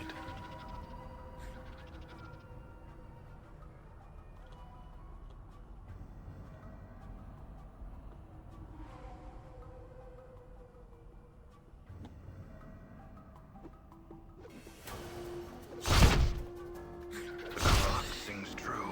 Done. Done. Do we run past?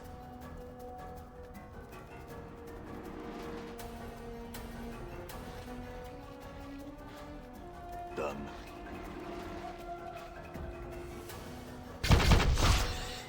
We gang on Alright. this one. And I cast Ice Knife.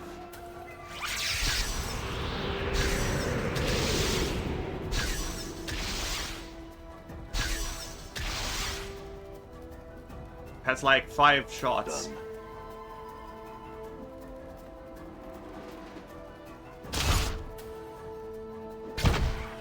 All right. Oh, they just all ran past. Alright. So last time I casted this spell, something special happened.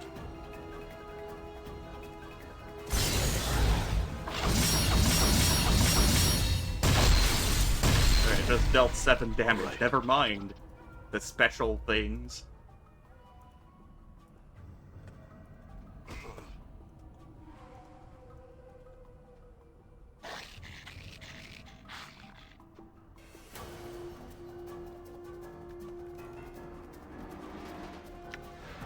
I got the buff up. Endure. In enduring, grow strong. In Sakukonpaku's name. Done.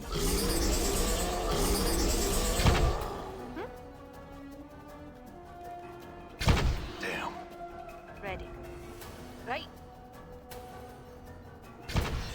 Damn it! In knowing the teachings of Zerthamon, I Damn it!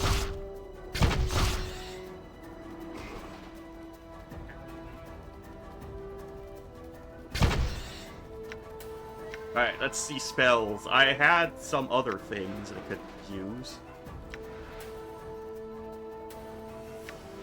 Yeah, and it's certainly not knock.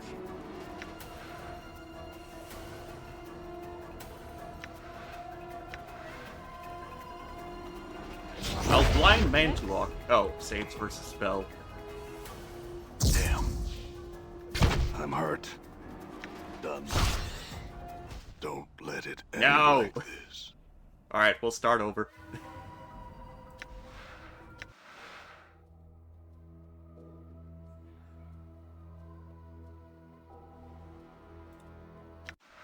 I'm gone.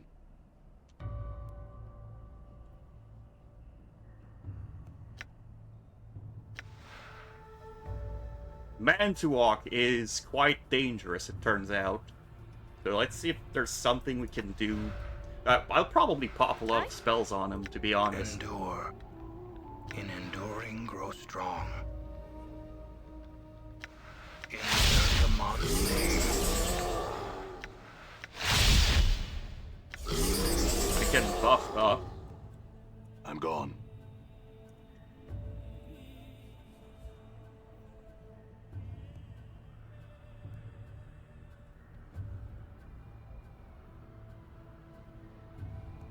What if I take it to him myself?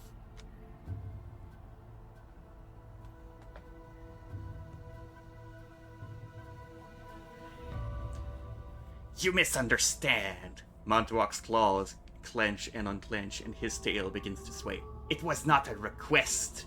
Give me the skull. We do not wish trouble here, of all places, biped. Such troubles, even one such as you, would be hard-pressed to deal with. Lothar promised me safe passage. If you stand in my way, he shall hear of it, either from me or from my skull, should you somehow succeed in killing me. Then I shall kill you and bury your skull and corpse in a place where they will never find it. Try it, Montuok. I'm gone.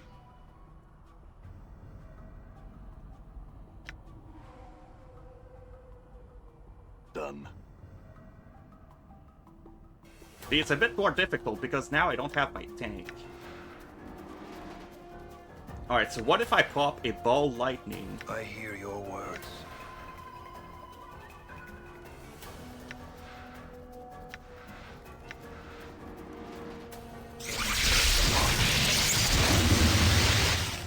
All right. Yeah, that was a lot of damage.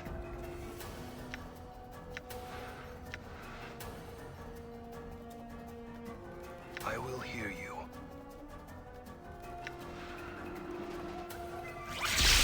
Gone. Magic missiles, that rolled pretty good.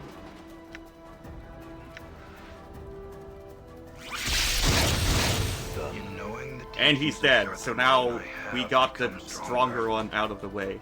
You know, I've learned some new tricks. Just follow. I guess you'll carry the valuables for now. Done. What you get, Montuok? A ball lightning and a bunch of magic missiles. So what's the penalty for death? You respawn at somewhere else. And I don't really want that. Ready. All right. Alright, now let's just get rid of all of the were-rats in here. Damn. Wait, I can level you up, actually. Alright.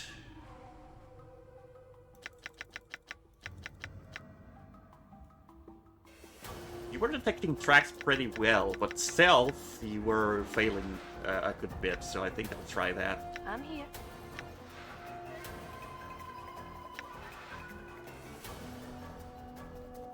Right.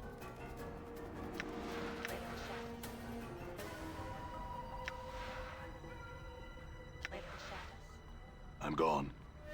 What you be wanting now? Like a shadow. Why not? Left the shadows. Backstab for 3 times damage. Right? Why not? Nice.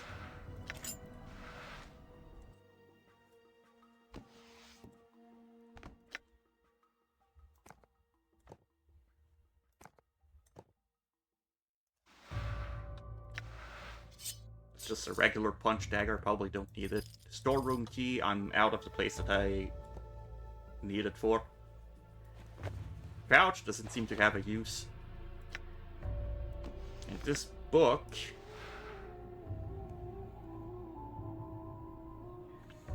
This black-bound tome seems to radiate a slight rotting smell, and the covers are unpleasant to the touch, like uncured human skin, flesh left out in the sun. Rusted buckles on the cover steel it against the element.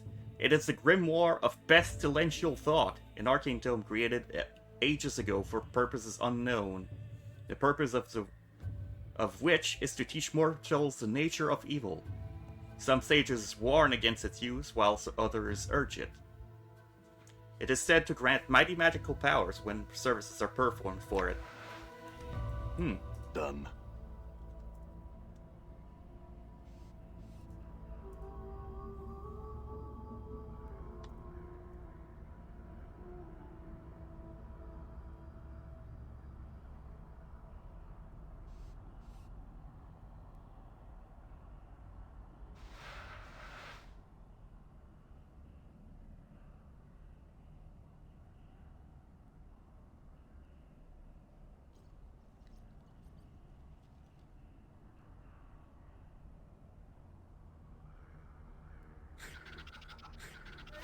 Alright, let's get rid of the rest of them. Just folly.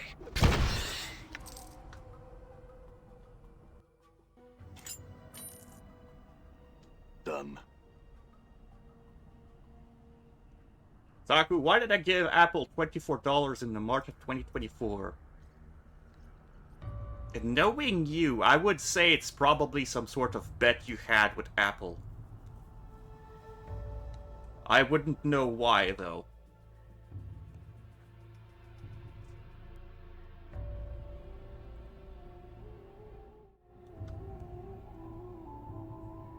Not the iPhone company. I know, I know.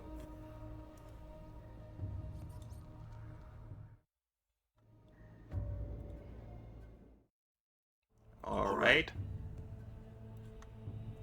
So where's the guy I'm supposed to talk to?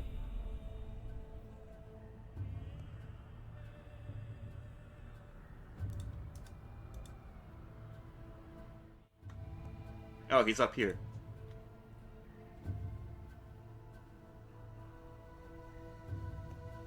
You have returned, I see. And do you have a skull for me? I have the skull of Suego, the were-rat dustman missionary.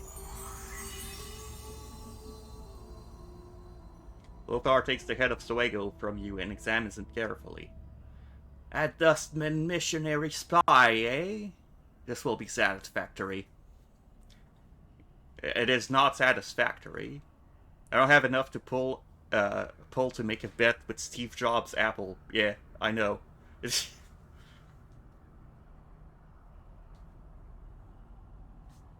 fingers twist through an arcing gesture. Your friend will be waiting for you above ground, where you came in. Have you answers from me? I have many questions. Keep it quick, Scarred One. I cannot tarry all day. Why am I immortal? Updated my journal. Your mortality, your soul, if you will, that which allows you to live and die, is gone from you. It was stripped from you by magical means, by the night hag Ravel Puzzlewell. Your mortality is the key to your existence. When you find it, you will find your answers. Tell me about this Ravel. Ravel Puzzlewell is an enigma, even among the night hags. Some would call her barmy, others would say she plays a deeper game than any can see through. She is evil through and through, making the fiends you'll see in the area seem positively divine when compared to her. She is out of reach of men now, thank the powers, for she was mazed by the Lady of Pain. Mazed? How do I find her? Mazes are like pocket dimensions, small places between places. To reach one, you need to find a portal and a key. I do not know where the door or the key are. Perhaps you should seek one of your old acquaintances. You certainly have left a trail of them behind. They will come find you, no doubt. Pray they mean you well. Perhaps you should visit the Civic Fest Hall. They have many answers there. What did Ravel do? Updated my journal. She was a maker of toys and puzzles. A solver of problems that didn't need solving. She decided that Sigil, the cage, was the largest puzzle box of all, and set herself to undo it. To let in the armies of fiends at her disposal, no doubt, to upset the balance of the city, and turn the entire burg into a charnel house. Pray to any power you hold dear with thanks she did not succeed. I will find her then and force her to return my mortality. Farewell. I feel stronger.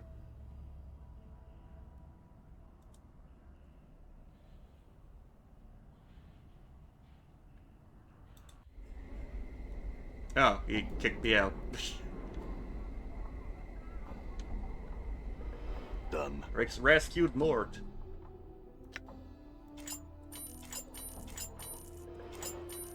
Alright, you take all of this back.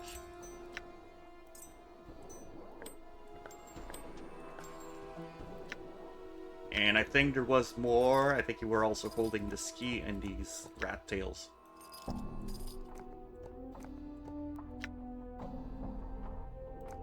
this bone charm. I'm pretty sure he had the bone charm. And the skull.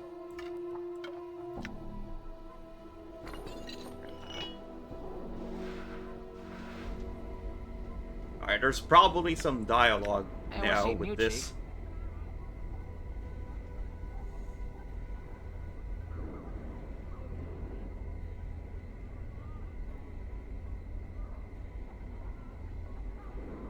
Well, there is a new line of dialogue. It's certainly not about him being stolen. You said you're a Mimir, right, Lord? Yeah? The Mimir's a floating encyclopedia. You put information in, you get information out. What do you know about the Night Hag Ravel? Well, she's a Night Hag. And she was definitely barmy enough to make you immortal of all people. I mean, she could have chosen me. Mort rolls his eyes. Still, anyone adult enough to lock blades with the Lady of Pain isn't someone we really want to find.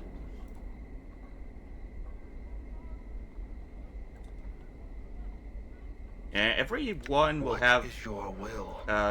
things like that we can talk to them about. Doesn't look like Dakon has anything new. It's Archmage Mimir. Nah. Right, I have a level up.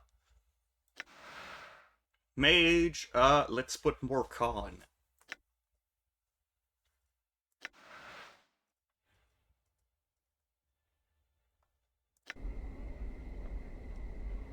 Do you have anything to say about Mort What is being it you stolen? wanted?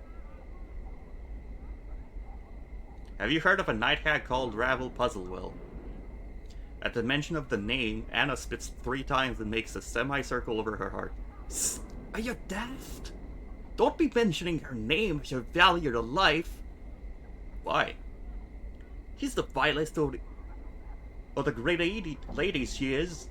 Anna's voice drops to almost a whisper, as if afraid of being overheard. Filthy mean, and with more power to toss around than some pals. It's said she's all a brambles, though, through and through, even her heart. It's said that you can never kill her, because her body's like a tree. You lop off one limb and there's always another one growing somewhere else across the plains. You speak as if she's still alive. Of course she is. She has to be. Anna's voice drops again. How would you kill a thing such as her? That's why the lady had to maze her, so it's dead. I'm gone. Alright, so we got Mort back. And we're in the lower ward now.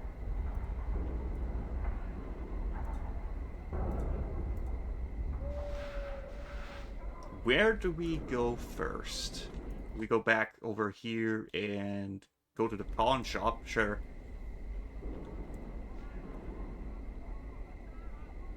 We'll go see Rick Harrison's pawn shop.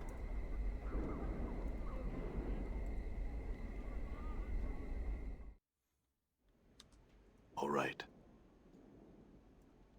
Just Might as open well. this for me. Thank you. All right.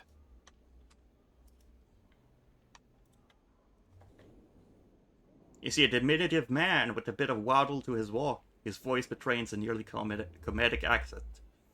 By all the powers in this celestial outhouses, what is this?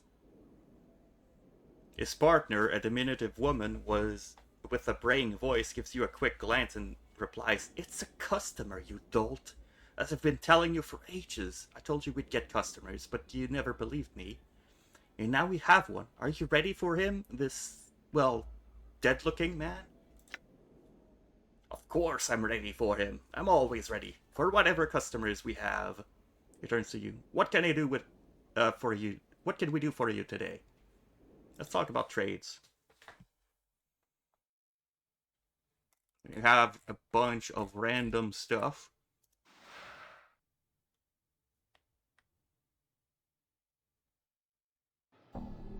Okay, so this is bad. -1 damage to all attacks. To hit AC 0 minus the 1.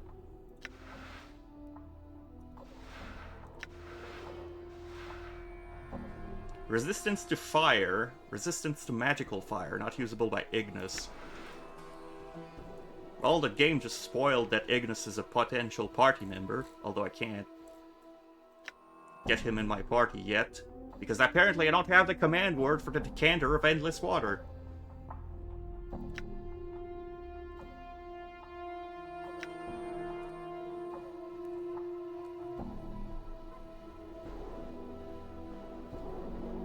What is the Shards of Fate? Damage 10 to 100, breaks after first use.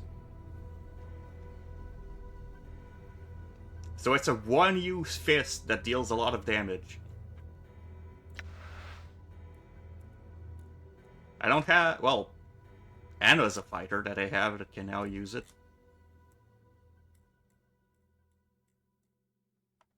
But otherwise, I'm not really interested in anything that we can find here.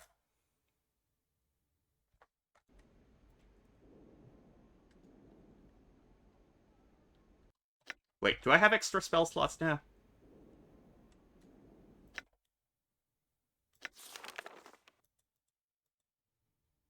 I don't think so. No, not here. Nope, no X. I have a level 5 spell slot, but no level 5 spells.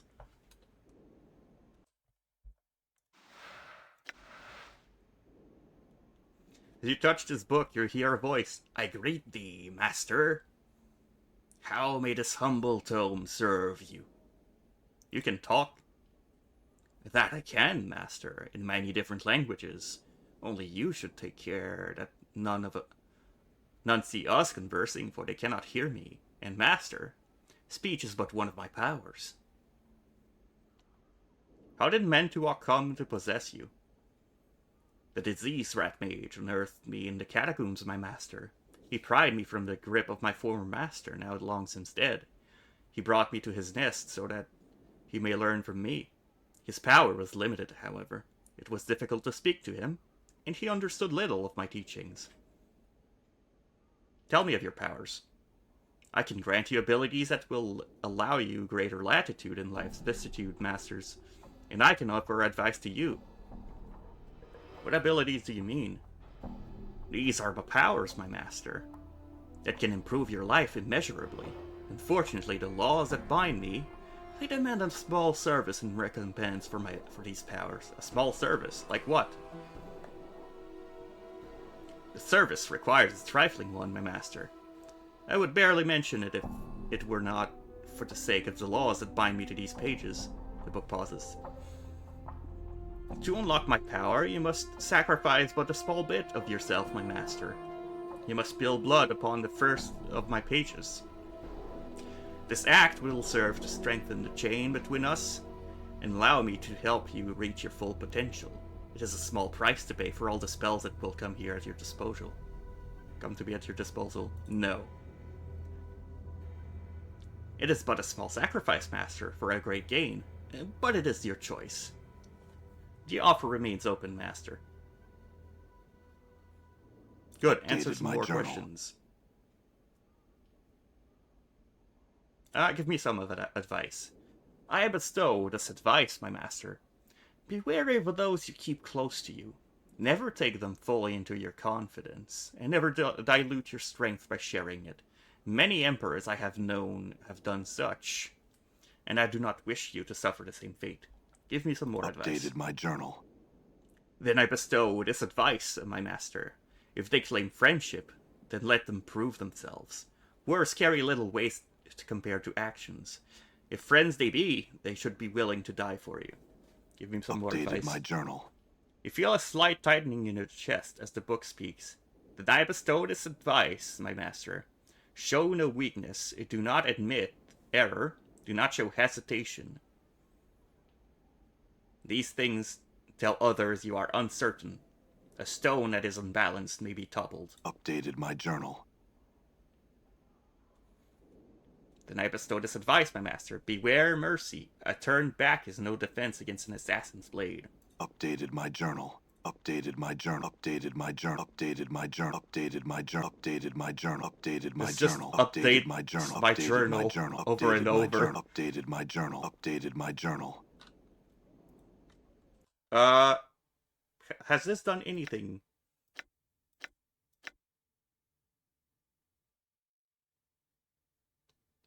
I think this reverted me to true neutral.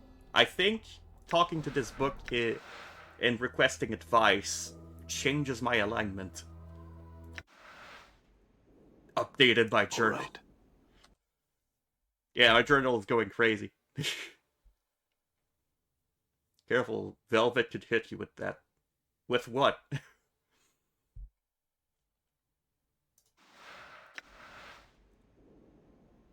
Alright, I'll still do this part of the conversation.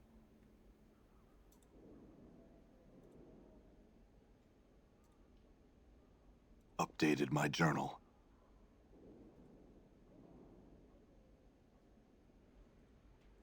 Okay, that's it. That's all for now, though. Unless I was already through neutral.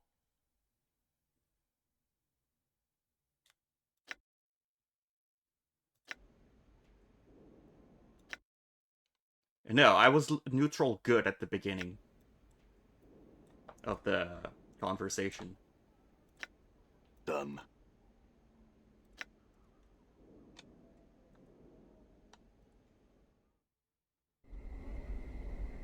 Is there more I can ask these guys? And her.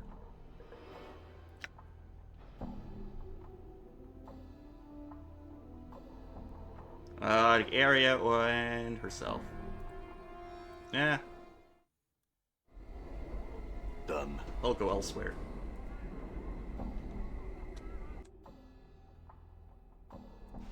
The alley is where I've arrived from.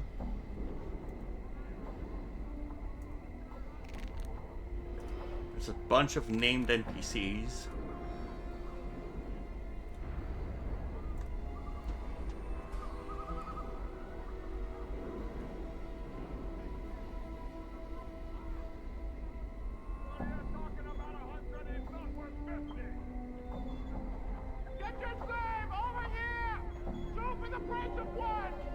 A print shop.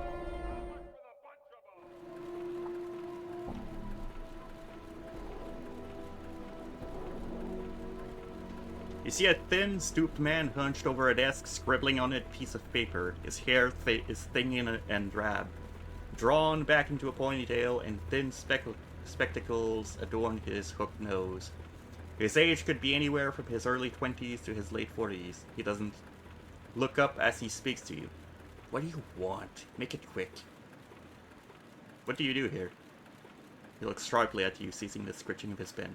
Are you entirely dim? It's a printing shop. I print things here. Look around you. I print. What do you print? Books, pamphlets, handbills, words, letters, whatever. Humans. Though I don't do racy prints, and I won't fulfill any perversions you might want, nor do I care to ask. Alright, I had a few questions. Do they have to do with work? Well, no. Then you're wasting your time and mine. Good day. Farewell. No racy prints!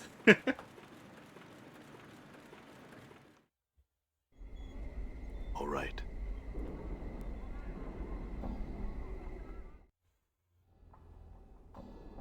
I'm gone.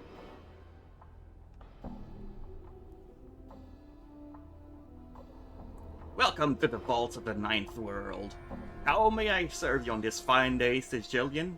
What are you? I am the voice of the vault of the Ninth World. I am here to serve you, the customer. Instruct me in what you desire. I'd like to store something. I'm sorry, we seem to be full up at the moment. Can I do anything else for you? I thought this place was supposed to be a huge storehouse. Yeah, well, yes. The head sounds a little embarrassed. Only we ran out of space and there's something a little fishy going on around here and I don't know what. The gist of the matter is this. We don't really accept items for storage anymore. Oh, then I have a few questions. I'd like to claim something. I was looking for a large bag of coins. Somehow this feels right. 1,123 coins. Here you go, sir. Thank you for storing your goods at the Vault of the Ninth World. Can I get you anything else? I'm assuming this exact number is a number we stored in a previous life. Well, quote-unquote life. And we remembered it because of our high intelligence or wisdom stat. And that's why we were able to claim it now. So technically I didn't lie.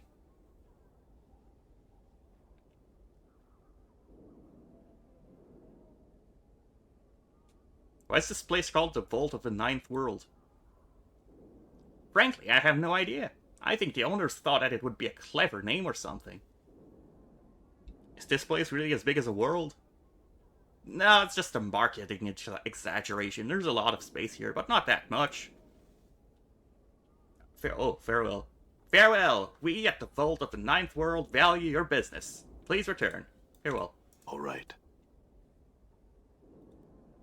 Are you able to talk to the people behind the counters? Oh, yeah. See, a middle-aged woman. Her face care-lined and compassionate. She looks like she's had a hard life. Can I help you with something, stranger? Who are you? I'm Lena. I supervise these other two. She waves a hand at her companions. What is it you do here? This is a storehouse. I'm the supervisor. Things get stored here, things get taken out of here. She shrugs. Not much to tell, really. I see. My thanks. Farewell. See a thin, skulking man. His long, nimble fingers quiver slightly, and he has trouble meeting your eyes when he talks to you. You startled me. I haven't seen you around here before, stranger. What do you want from me? Who are you? I'm Kanal. I work here. And what is this place? Looks at you carefully to see if you're joking.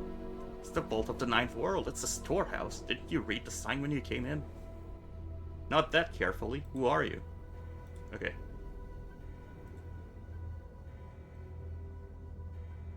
There's this, who are you and what is this place?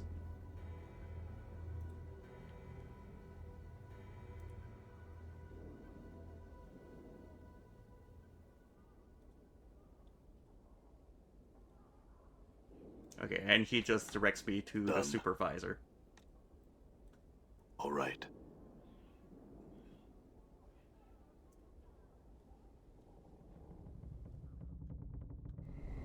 Done.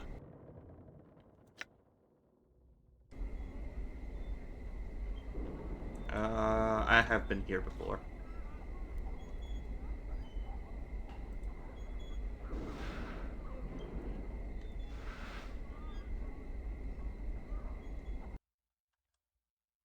The upper ward, the marketplace. Oh, the marketplace. Let's go see that.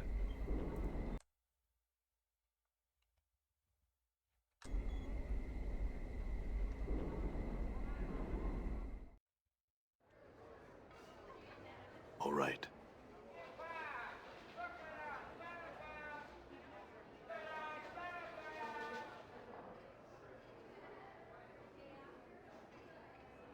You see a large, blustery merchant. He looks to be totally hairless, and his pale yellow skin is scarred as if from burns.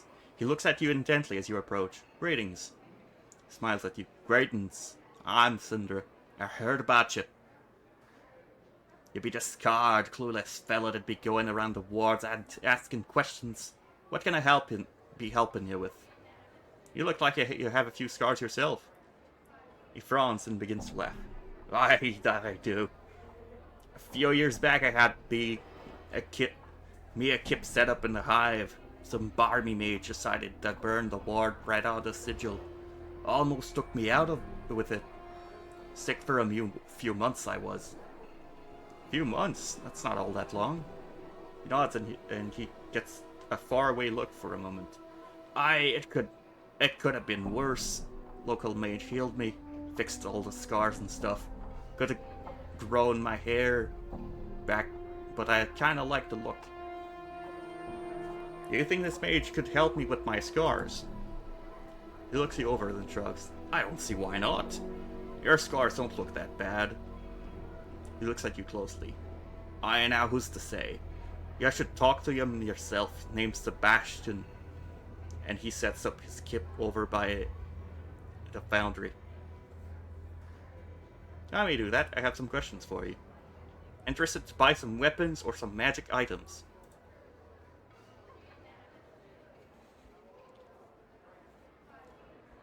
He gestures across the market. Yeah, be want a Gaelic then. He sets his kip up by the far end of the furnace. Got out weapons. You've been wanting arms then. I'm interested in spells. I think I can help you. Let me show you my wares. Ooh, so you sell a bunch of... Scroll of Cone of Cold. That's a level 5 spell, and they don't have a level 5 spell. I want. But I'll look. Those are level 4. Tasha's Unbearable Derisive Laughter.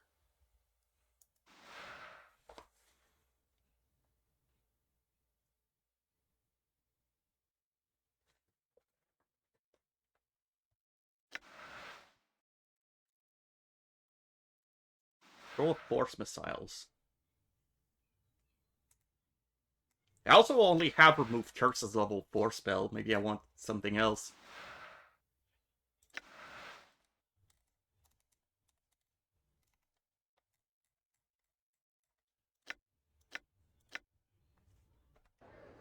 Alright, well, before I do anything...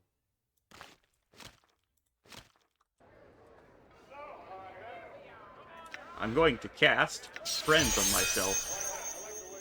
Increases my charisma. Let's do a little bit more than 2 charisma.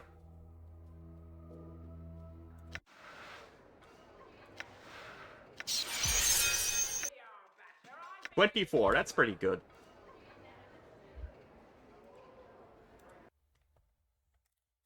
Alright, we reduced Cone of Cold from 1200 to 900.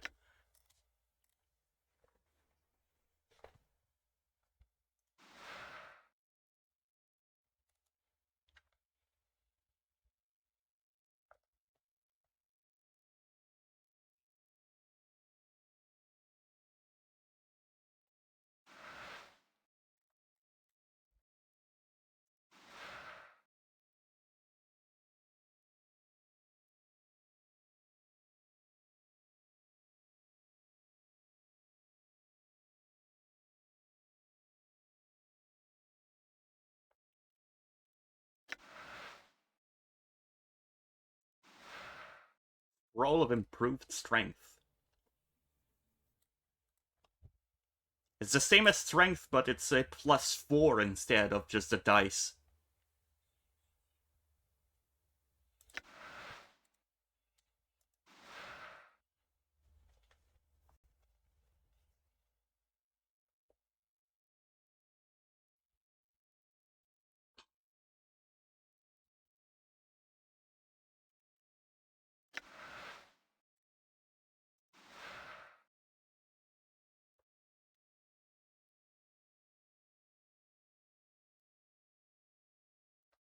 It's Confusion. This is Hideous Laughter.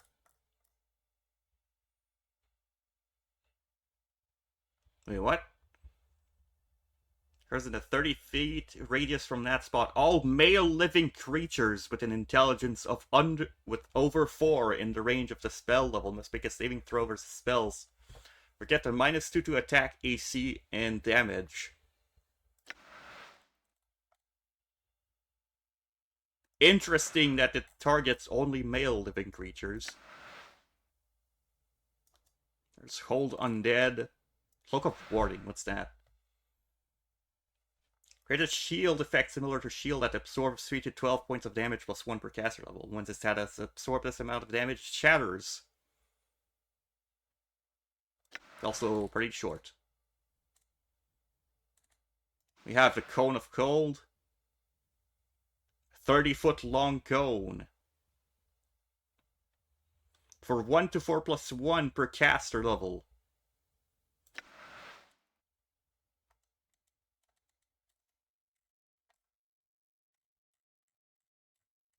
I might want a level 4 spell.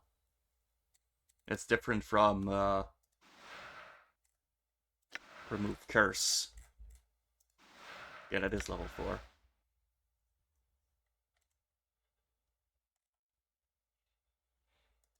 Or not Force Missiles.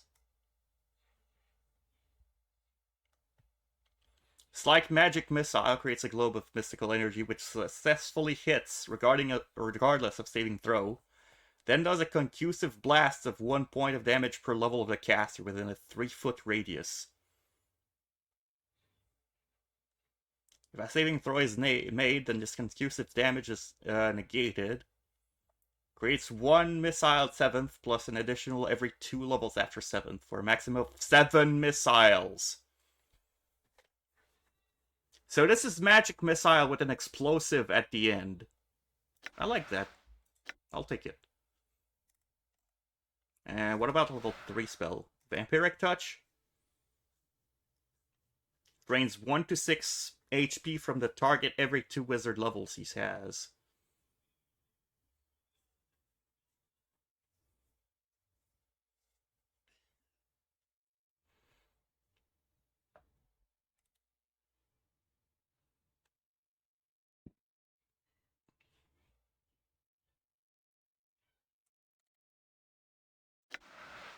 I'll take Vampiric Touch. You gotta use Wish in this game? I don't think I'll have access to it. Alright, I want Cone of Cold and I want Force Missiles. And Vampiric Touch wasn't necessarily for myself, although you don't have level 4 spells yet.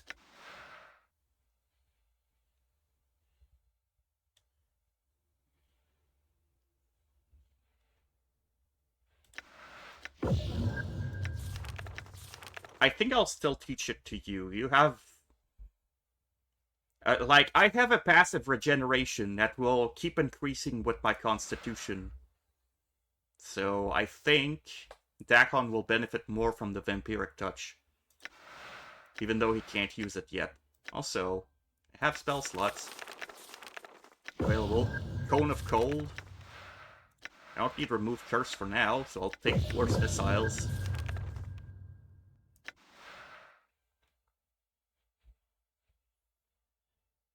Cause a magical effect to occur at random. Okay, so it rolls these random effects.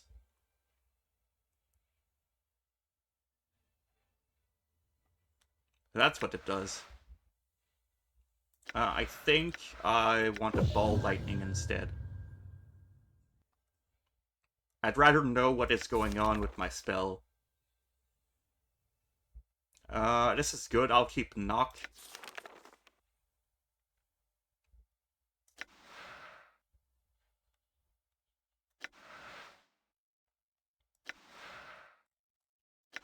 And I think I'll keep it like this.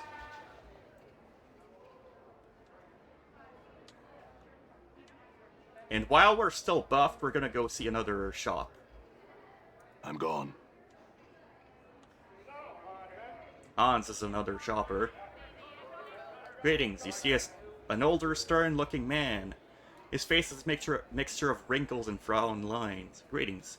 He gives you a quick, stiff bow. Aye, greetings to you as well. Answers me name, what you be needing? Need to buy magic items. Okay, that's like weapons.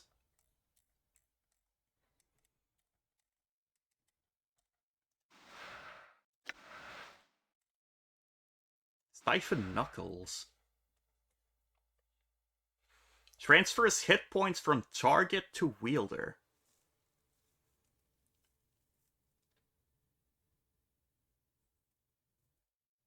Huh.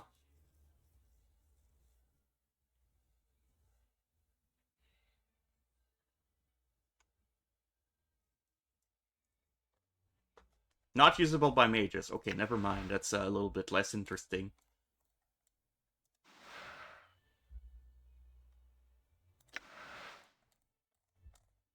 Otherwise, it's just pretty much just enchanted items. I don't think I'll ever be using these charms. Well, yeah.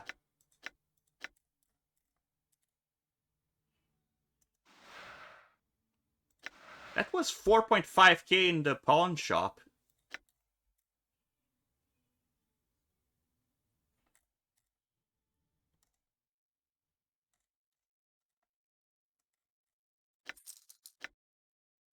So if I'm to sell that, I should go to the pawn shop instead then.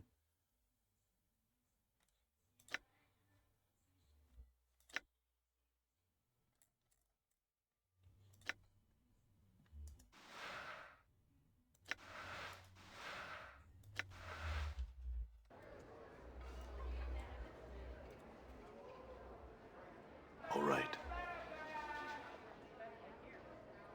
So here's Alec. He's an older man with long white hair and weathered yellow skin. He stands tall despite his obvious age. He gives you a slight bow.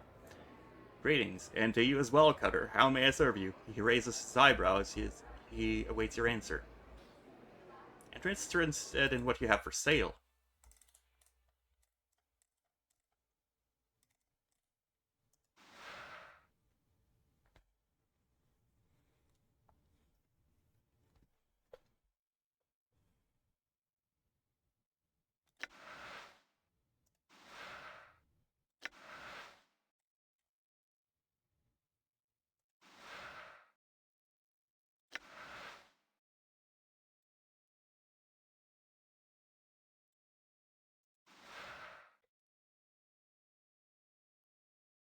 This is +2 to AC.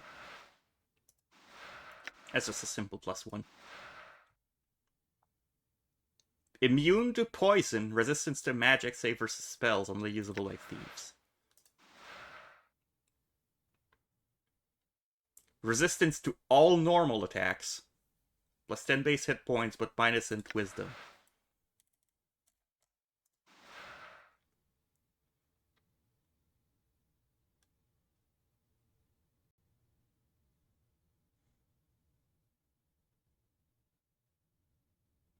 Protects the wearer from normal attacks if they were wearing scale armor. Okay, so this is a Bracers of Armor.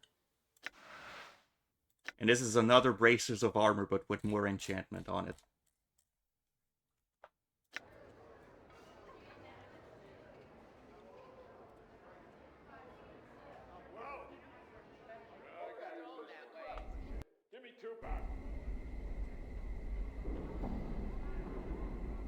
Okay, so if I go back to the pawn shop... I'm gone.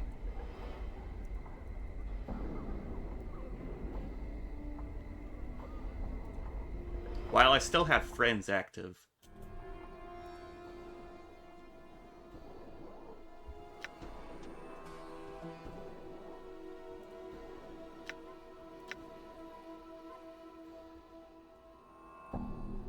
New taunts, all right.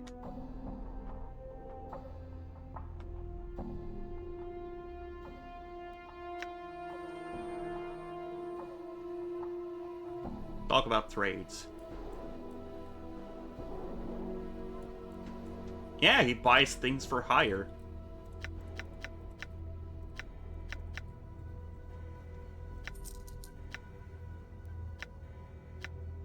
I don't think I'll ever use that. I don't know what Black Sphere is. Assuming it's something like Darkness spell.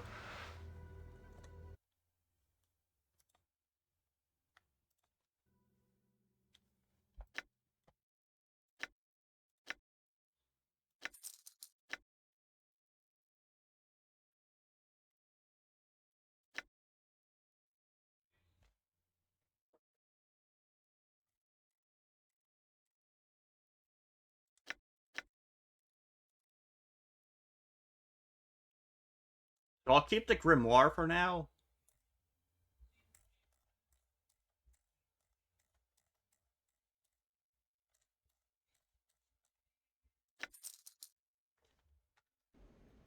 Aye, might as well.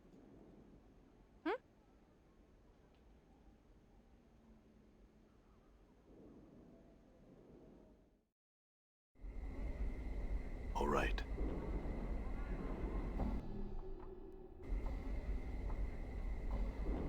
A wrecked house. Oh, that's the guy with the All skulls. right. This is it. All right. That's the guy with the skull.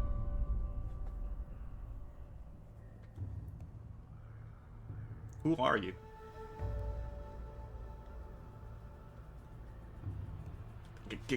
Goat's comb. I was a were-rat. Were-rat? How many were-beasts are there anyway?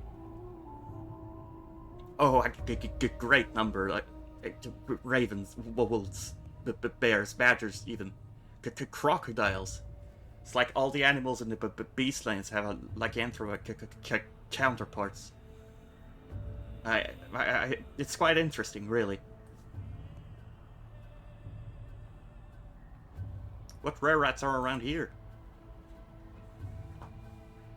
There's Mantuak and his band. I meet him, and what does he do? Goes and sells me to Lothar.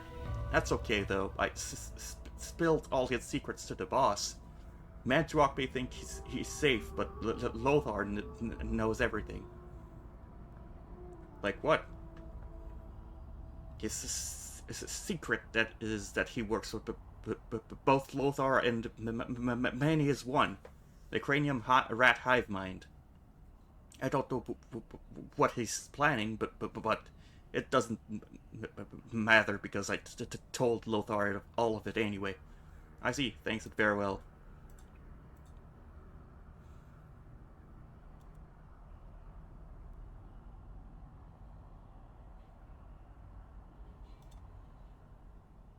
Okay, it's just a random skull, I guess, that it found. That it could talk to.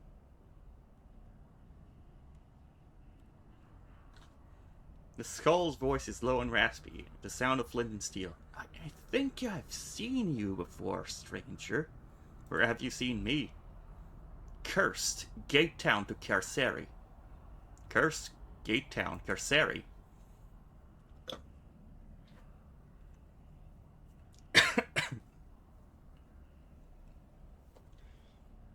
One moment.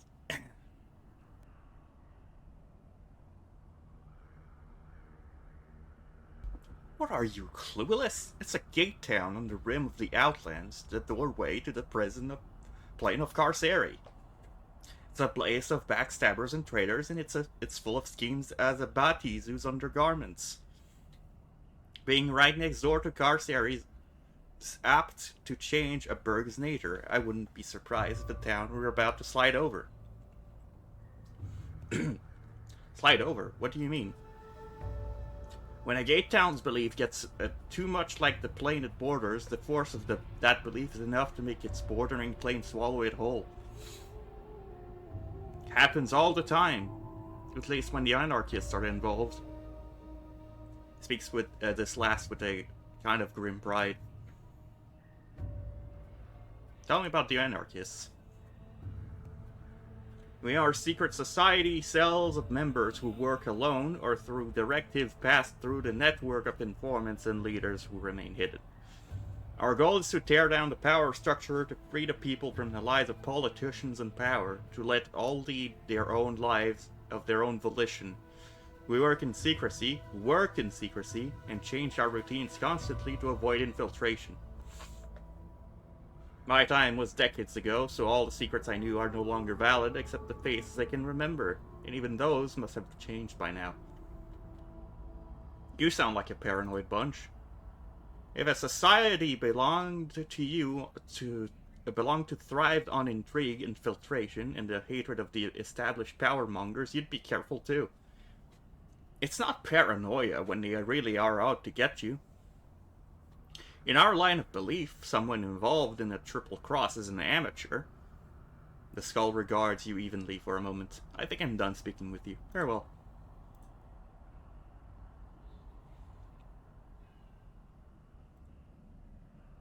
What was I doing there? What were you doing there? You were babbling something about some berg trying to kill you and wandering into all the wrong places. Well, you were obviously barmy and all, so me and my friends rolled you, stuck a shiv in you, and divvied up your stuff. It was right after that I was betrayed, but not before I hid some of that stuff. Where is it?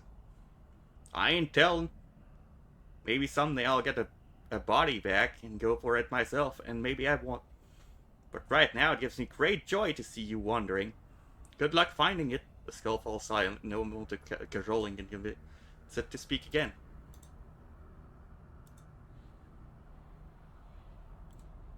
What if I cast some friends on myself? 25 charisma.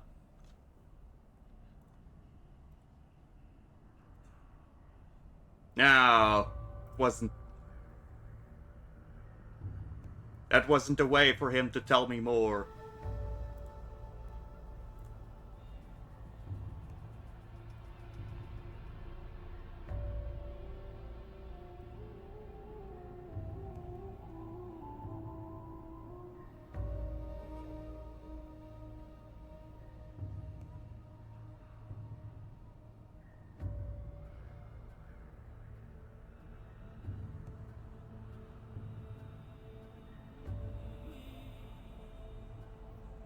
Okay. All right. We're about here.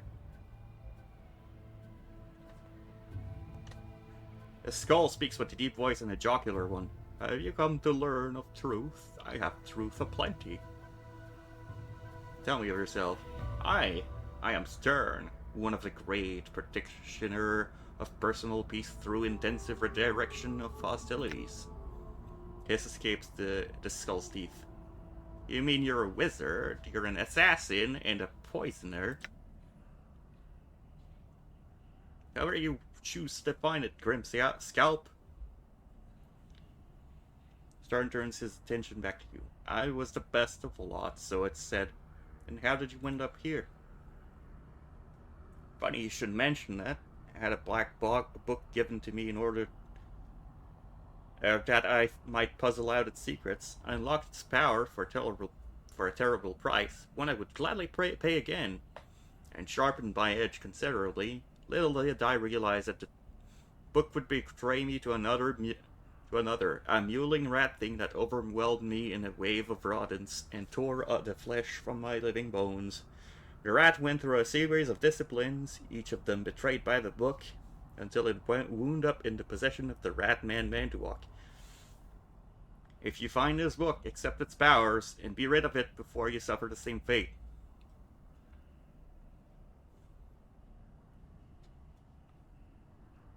I'll keep an eye out. Tell me of yourself. Updated my journal.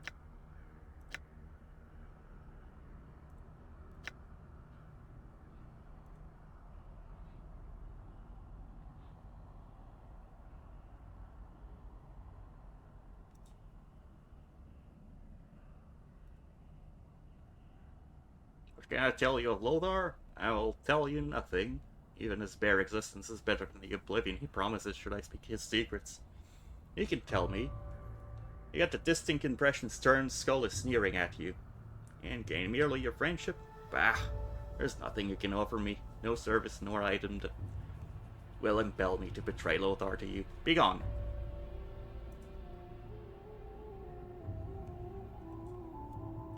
Well, All right.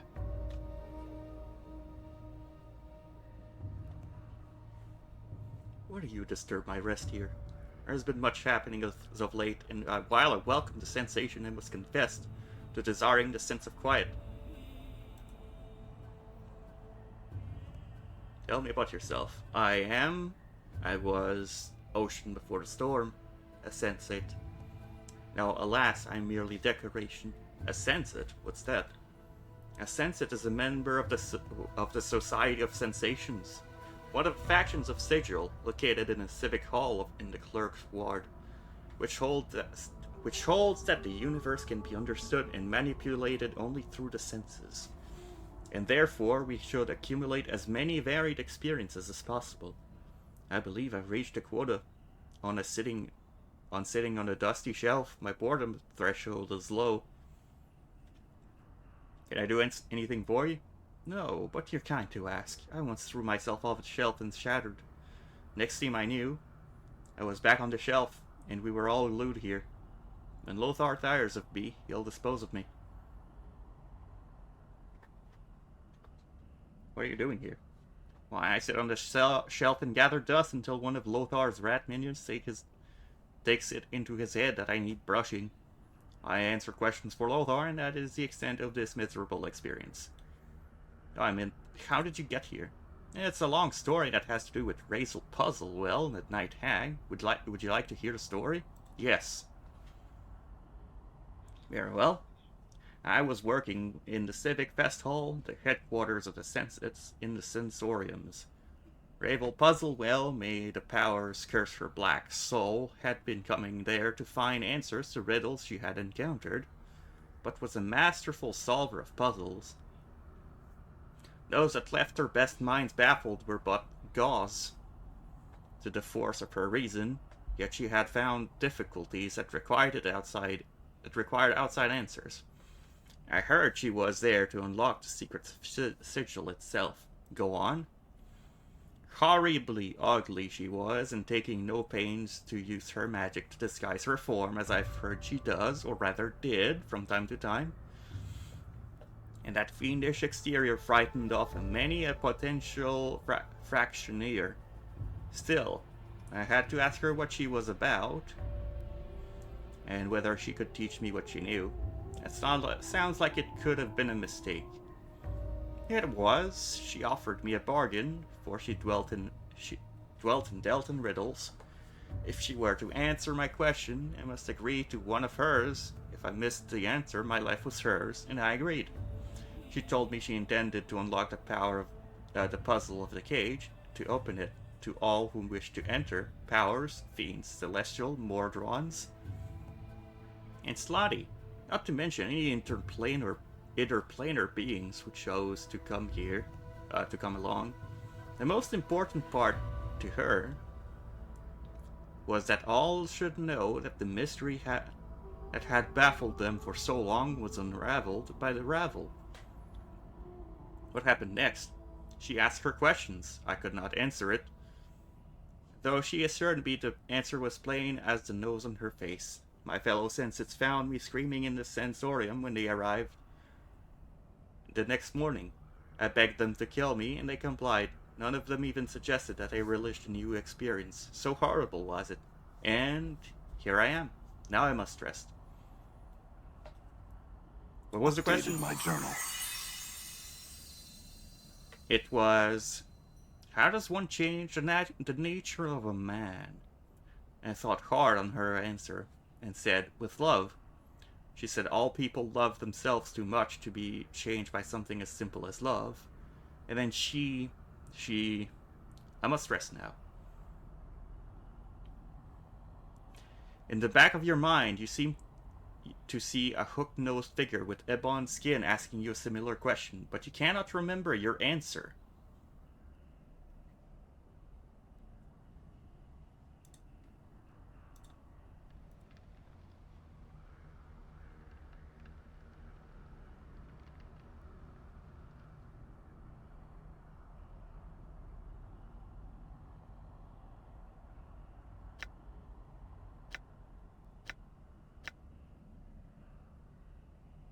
Okay. All right.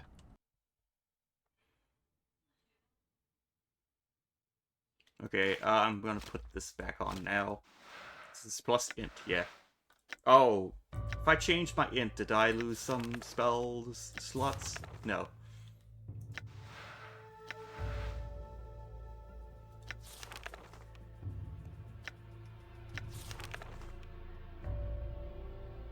Wait, you can use Vampiric Touch now.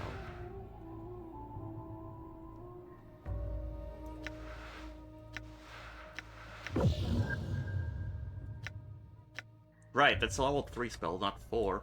All right. All right. I'm gone.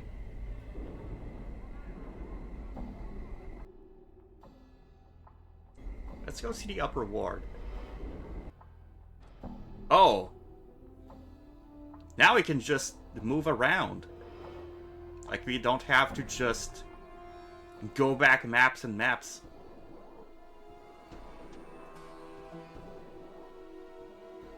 So we're in lower ward. We can go to the clerk's ward.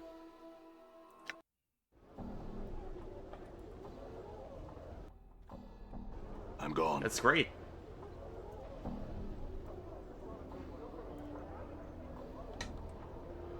What do you want from me, my old man, sir? This thin, sharp-faced man rushes towards you, calling for your attention. Ah, sir, sir.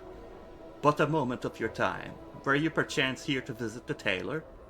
A man breaks in. I ask, sir, because I seem to have, offended the man. I had commissioned the hot-blooded fool to make me costume, but he's thrown me out of his shop and will not speak with me now. So what? The man suddenly balls his fists and shakes them at the sky. What have I done to deserve such treatment? Nothing, I say. I was a patron. It is his duty to serve me. That churlish buffoon. What do you want from me? Eh? He focuses on you again. Oh, yes, you. Could I beg you to enter the place and fetch my costume for me? I've a masquerade to go to, and I have not the time to commission another tailor. Yes, I'll go get it my now. Journal. Oh, most excellent, sir. This is the very building right here. He points to the long, low structure north in front of him. I thank you, sir. Done.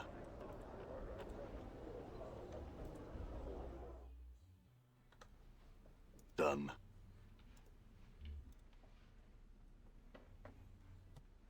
His short, heavy-set, middle-aged man is wearing clothes that seem to be spun of glittering gold. In his hands he holds a bolt of cloth, strong-taut across a wooden frame. He is currently embroidering some pattern into the fabric. Greetings. This man doesn't seem to acknowledge your presence. He continues to work at his embroidery, muttering under his breath as he sews. Shimmering motes of light seems to sparkle and drop from the tip of his needle. Good, sir. Did you hear me? The man does not look up from his work, frowning distastefully as he answers you. Yes, yes. I am certain that you need something truly quite urgent. Now, if you could be silent for just a moment. At last, he sets down his embroidery and looks up at you. Before he can speak, however, he picks up another item and sets work to it again. As he works, what looks to be a tiny colored spark drips from the fabric.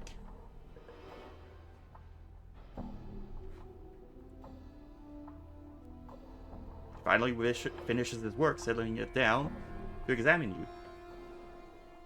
Greetings, I am Goncalves. Now, what was it that you were here to see me about? You had questions. Hope it's not about garments and the like. I shan't answer anything not concerning myself or the store, you know. What were those lights while you were embroidering? That? Nothing fancy, sir. A bit of the art, which I at times weave into the fabric when the fancy strikes me.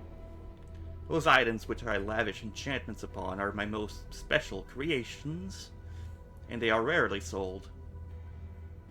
What sort of magical clothes do you have available? Nothing that would fit you, that is for certain.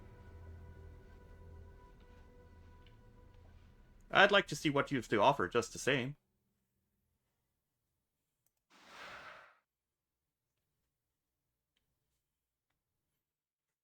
Okay, so this is gear usable by Annah.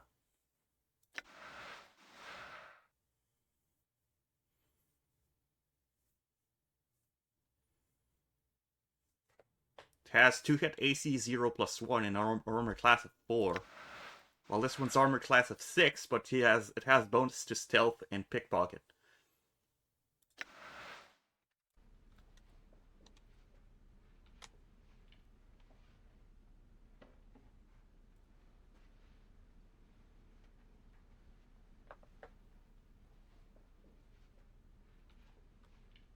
Done.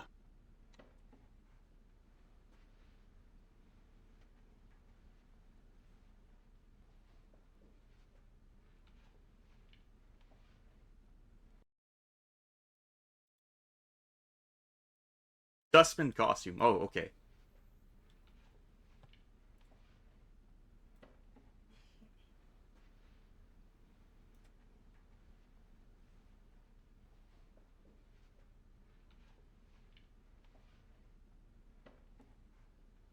All right.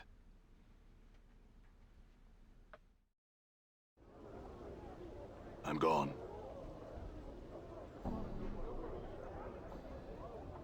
The man looks at you expectantly. Well, did you get the costume from the Conclaves? Goncalves? Yes, here it is. It cost me 30 commons. Updated my journal. Fine. Take it. Here. Cost you 30 copper commons. Now I have to be off.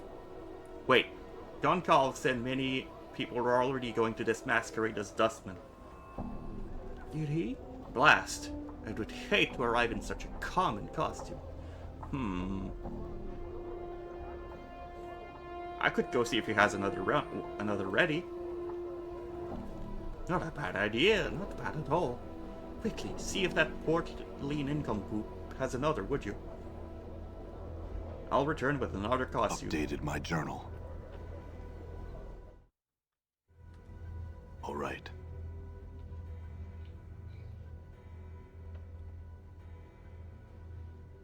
Wanted to pick up another different costume. Goncalves nods and smiles knowingly. The Dustman seemed a bit too common, eh? After all, eh? Well, it just so happens I have a Guardsman costume if you would like. Shall cost you only 50 coppers. I'll take it.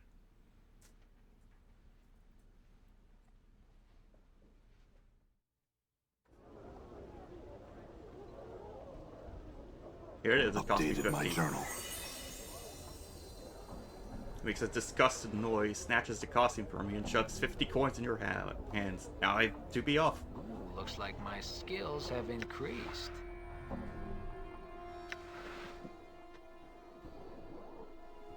Congrats, Mort. Mort is an amazing tank because of his 75% resist to physical. Done.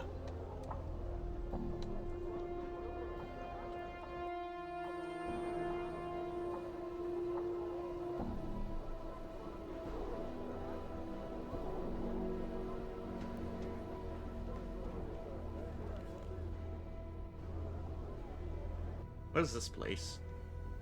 The brothel of slating intellectual lusts.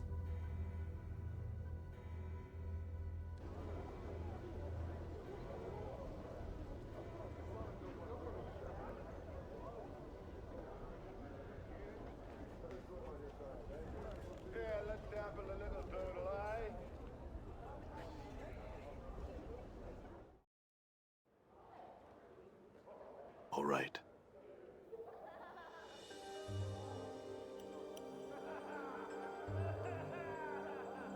Call from Grace. Before you is a stunning gold-haired woman dressed in a azure and violet dress with two long elegant wings draped across her shoulders. She is surveying the room with a slight smile. She is easily the most beautiful woman you've ever seen. Greetings. Well met, traveler. How may I help you? The woman turns to you as you address her. She takes your measure, then nods slightly. You notice her eyes are azure, the exact same color as her dress. Who are you? Updated my journal. I am called Fall for Grace. He studies you for a moment. You are new to Sigil, are you not? Yes, I am. Does it show? She smiles slightly. Not as much as you might think. You carry yourself quite well. What is this place? This is the brothel of slating intellectual lusts. He studies you for a moment. I take it by your question that you did not intend to partake in of this establishment? Brothel of slating intellectual lusts. What kind of brothel is that? I established this brothel to give those lustful fevers that strike the mind more avenues of expression than simply carnal. Much pleasure can be had in conversation and engaging in verbal arts with others. Sounds dull. I assure you it is not. Toward the brothel, see for yourself. So this is a brothel where there's no intercourse? Only of a psychological nature. Rest assured, it is still quite stimulating. I have to ask, why did you establish such a place? Paul from Grace raises an eyebrow. That is an odd question. She frowns. I don't think anyone has ever asked me that, at least directly. Apologies, Lady Grace. I didn't mean to be so direct. I was merely curious. Oh no, apologies are necessary. I'm more than happy to discuss the reasons with you, if you wish. I would like to hear them, yes. Part of the answer to your question requires that you know that I am a member of the Society of Sensations. Our faction believes that one should experience as much of the multiverse as possible. And this is why you established this place? This brothel is intended to slate the lusts of even the hardened intellectuals. This is not designed to stimulate the mind, to heighten one's awareness of themselves and others, to create new ways of experiencing another person. It is for those who seek something more than the shallow physical pleasures that fill the hive in the lower wards. I see. So this establishment just encourages intellectual fencing rather than, the other kind of fencing. The women here must be special indeed. The women here are aspiring senseis. They have come to me in search of instruction, to prepare themselves to enter the faction. Also, many of them have the natural grasp of language that can shatter the crust of the most hardened individual. I see. So the ladies here are ladies in training, so to speak. Yes. I hope that by learning the art of language and its subtleties that the patrons and the students here may learn more about themselves. One is only as limited as their commands of the language. To be able to employ language to evoke emotions in others is a tremendous skill. I see. Can I ask you some other questions?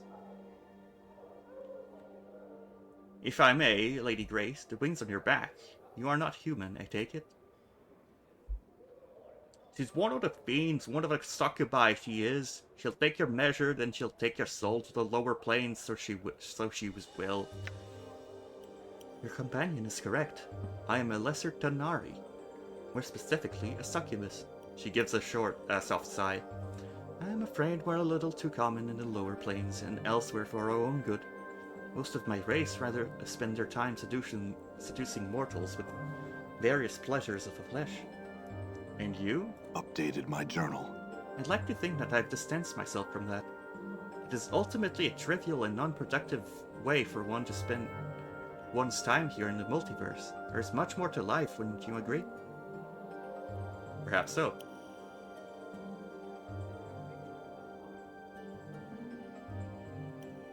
I'm here. Okay, would you like to join my party? I came here looking for help. Perhaps you can help me? Help? What kind of help?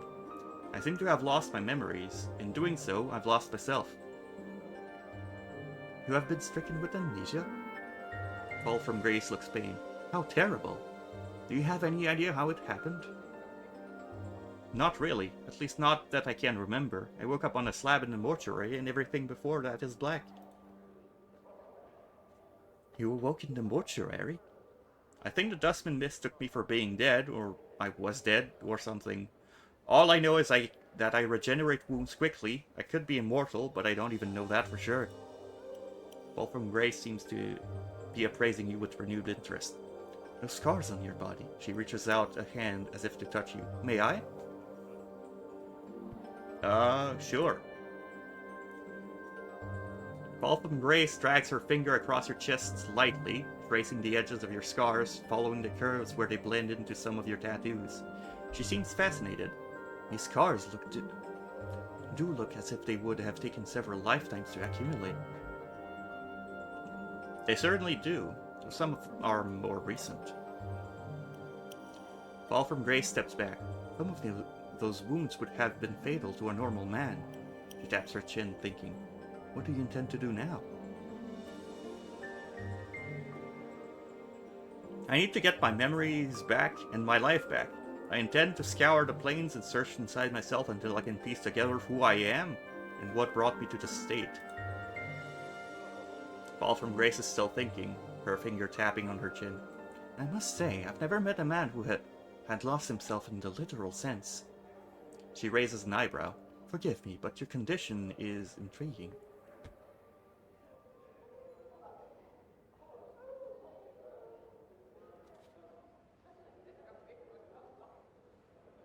It is that.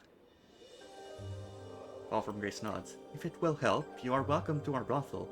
Several of our students are well versed in the verbal arts. Perhaps some of them will be able to rekindle your memories. I may do that. Can I ask some questions first? My journal. Have you ever heard of a night hat called Ravel? I am familiar with the name. Fall from Grace pauses and thinks for a moment. Rumors cluster thickly about that name, and most tend to discount her as a myth. But I suspect that she did exist, and that she made quite an expression in the cage during her stay here. She looks puzzled. Why do you ask? I intend to seek her out. Grace raises an eyebrow. Truly? I find myself compelled to ask why. I need some information she has. Is this information available from no one else? I suspect that only Ravel knows the knowledge I need. Updated my journal. Grace rests her hand lightly on your arm. Consider this. If Ravel does indeed exist, then she is extremely powerful and cunning. If a fraction of the stories of her activities are true, then she is a creature that has discovered new meanings of evil. To search for her is not a quest to be undertaken lightly. I realize that. Do you know anything else about Ravel? She was said to be one of the hags of the Grey Waste, and that she was believed to possess powers and a cunning far beyond those of her sisters. She came to Sigil long ago, and in addition to the evils she committed during her stay, rumor has it that her actions threatened the cage itself. Now she primarily exists as a fiction, a figure in children's stories. Grace pauses.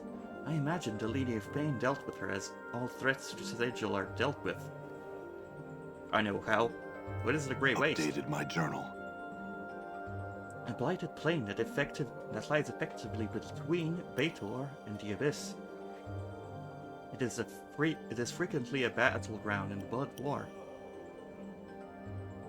Do you know what? Is there anyone else who might know about her? Someone in the fest hall may know more of her. Updated my journal. Would you like to join me on my travels? Anna stiffens under her breath. Who's to say she'll be coming with us? We don't need the likes of her. So's we don't. Bar that, fiendling. Mort clicks his teeth together. I'm all for the succubus coming with us. The powers know you're about to have as fun as passing a caltrop through your bowel. You'd best latch your bone box skull or I'll rattle you so hard you'll be picking your teeth off the spire. Travel with you? Fall from Grace smiles slightly. She seems to be ignoring your companions. That's rather forward of you.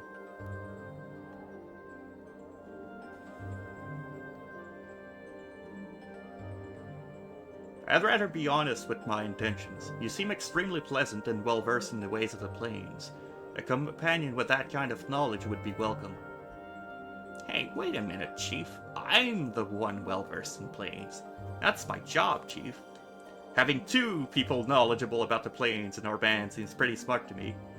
Besides, I said pleasant too, Mort. Pleasant on the eyes, maybe. Looks to me like all some shit has to do is to show a little skin and you'll sign her up. You'll sign her right up. Mort falls silent. Not that I mind, really. I just thought I'd mention it. Noted, Mort. Look, Lady Grace, excuse me if I'm being too forward, but would you care to travel with us? I appreciate your candor. I shall counter you with some of my own. Why should I travel with you?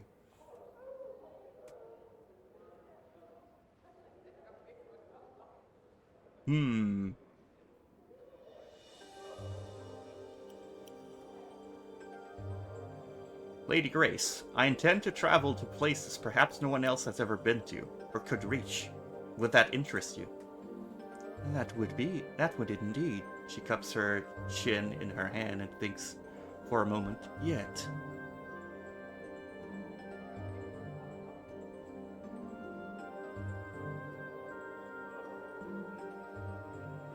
You're a sense it. Surely there must be a limit to how much you can learn here. I think you would be surprised. If you want me to accompany you on your travels, I need a far more compelling reason for that. You mean you wouldn't be interested in traveling with an immortal amnesiac who is searching the plains for himself?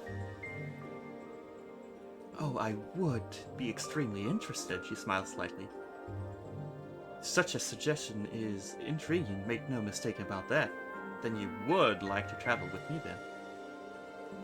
If you wish me to, then there is something you must do for me. There are 10 students in this establishment. I would like you to speak to all of them, and then return to me with your thought. Then we shall see if we shall travel together or not. Very well. I will go speak to them, and then I will return once I have spoken to all of them. Updated my journal. So another potential party member here. However, I won't have time to talk to all 10 of them. That's gonna be a lot of conversation in here. Yes, we're exiting at brothel.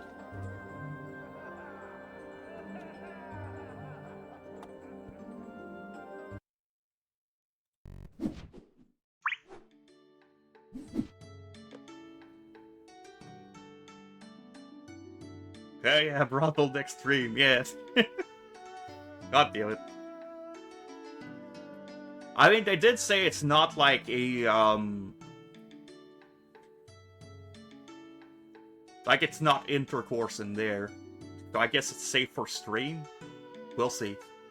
Hopefully the... well, we'll find out next time.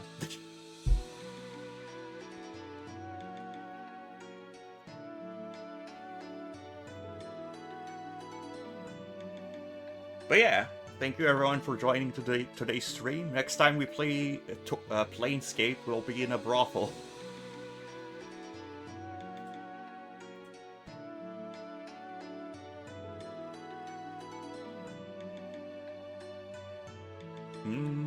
Where do we go after stream? I think I do have someone.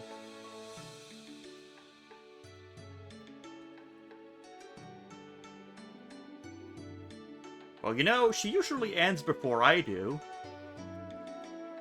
She often comes to raid. But she's still online. So let's take everyone to Megan Hearts, who's currently playing Baldur's Gate 3.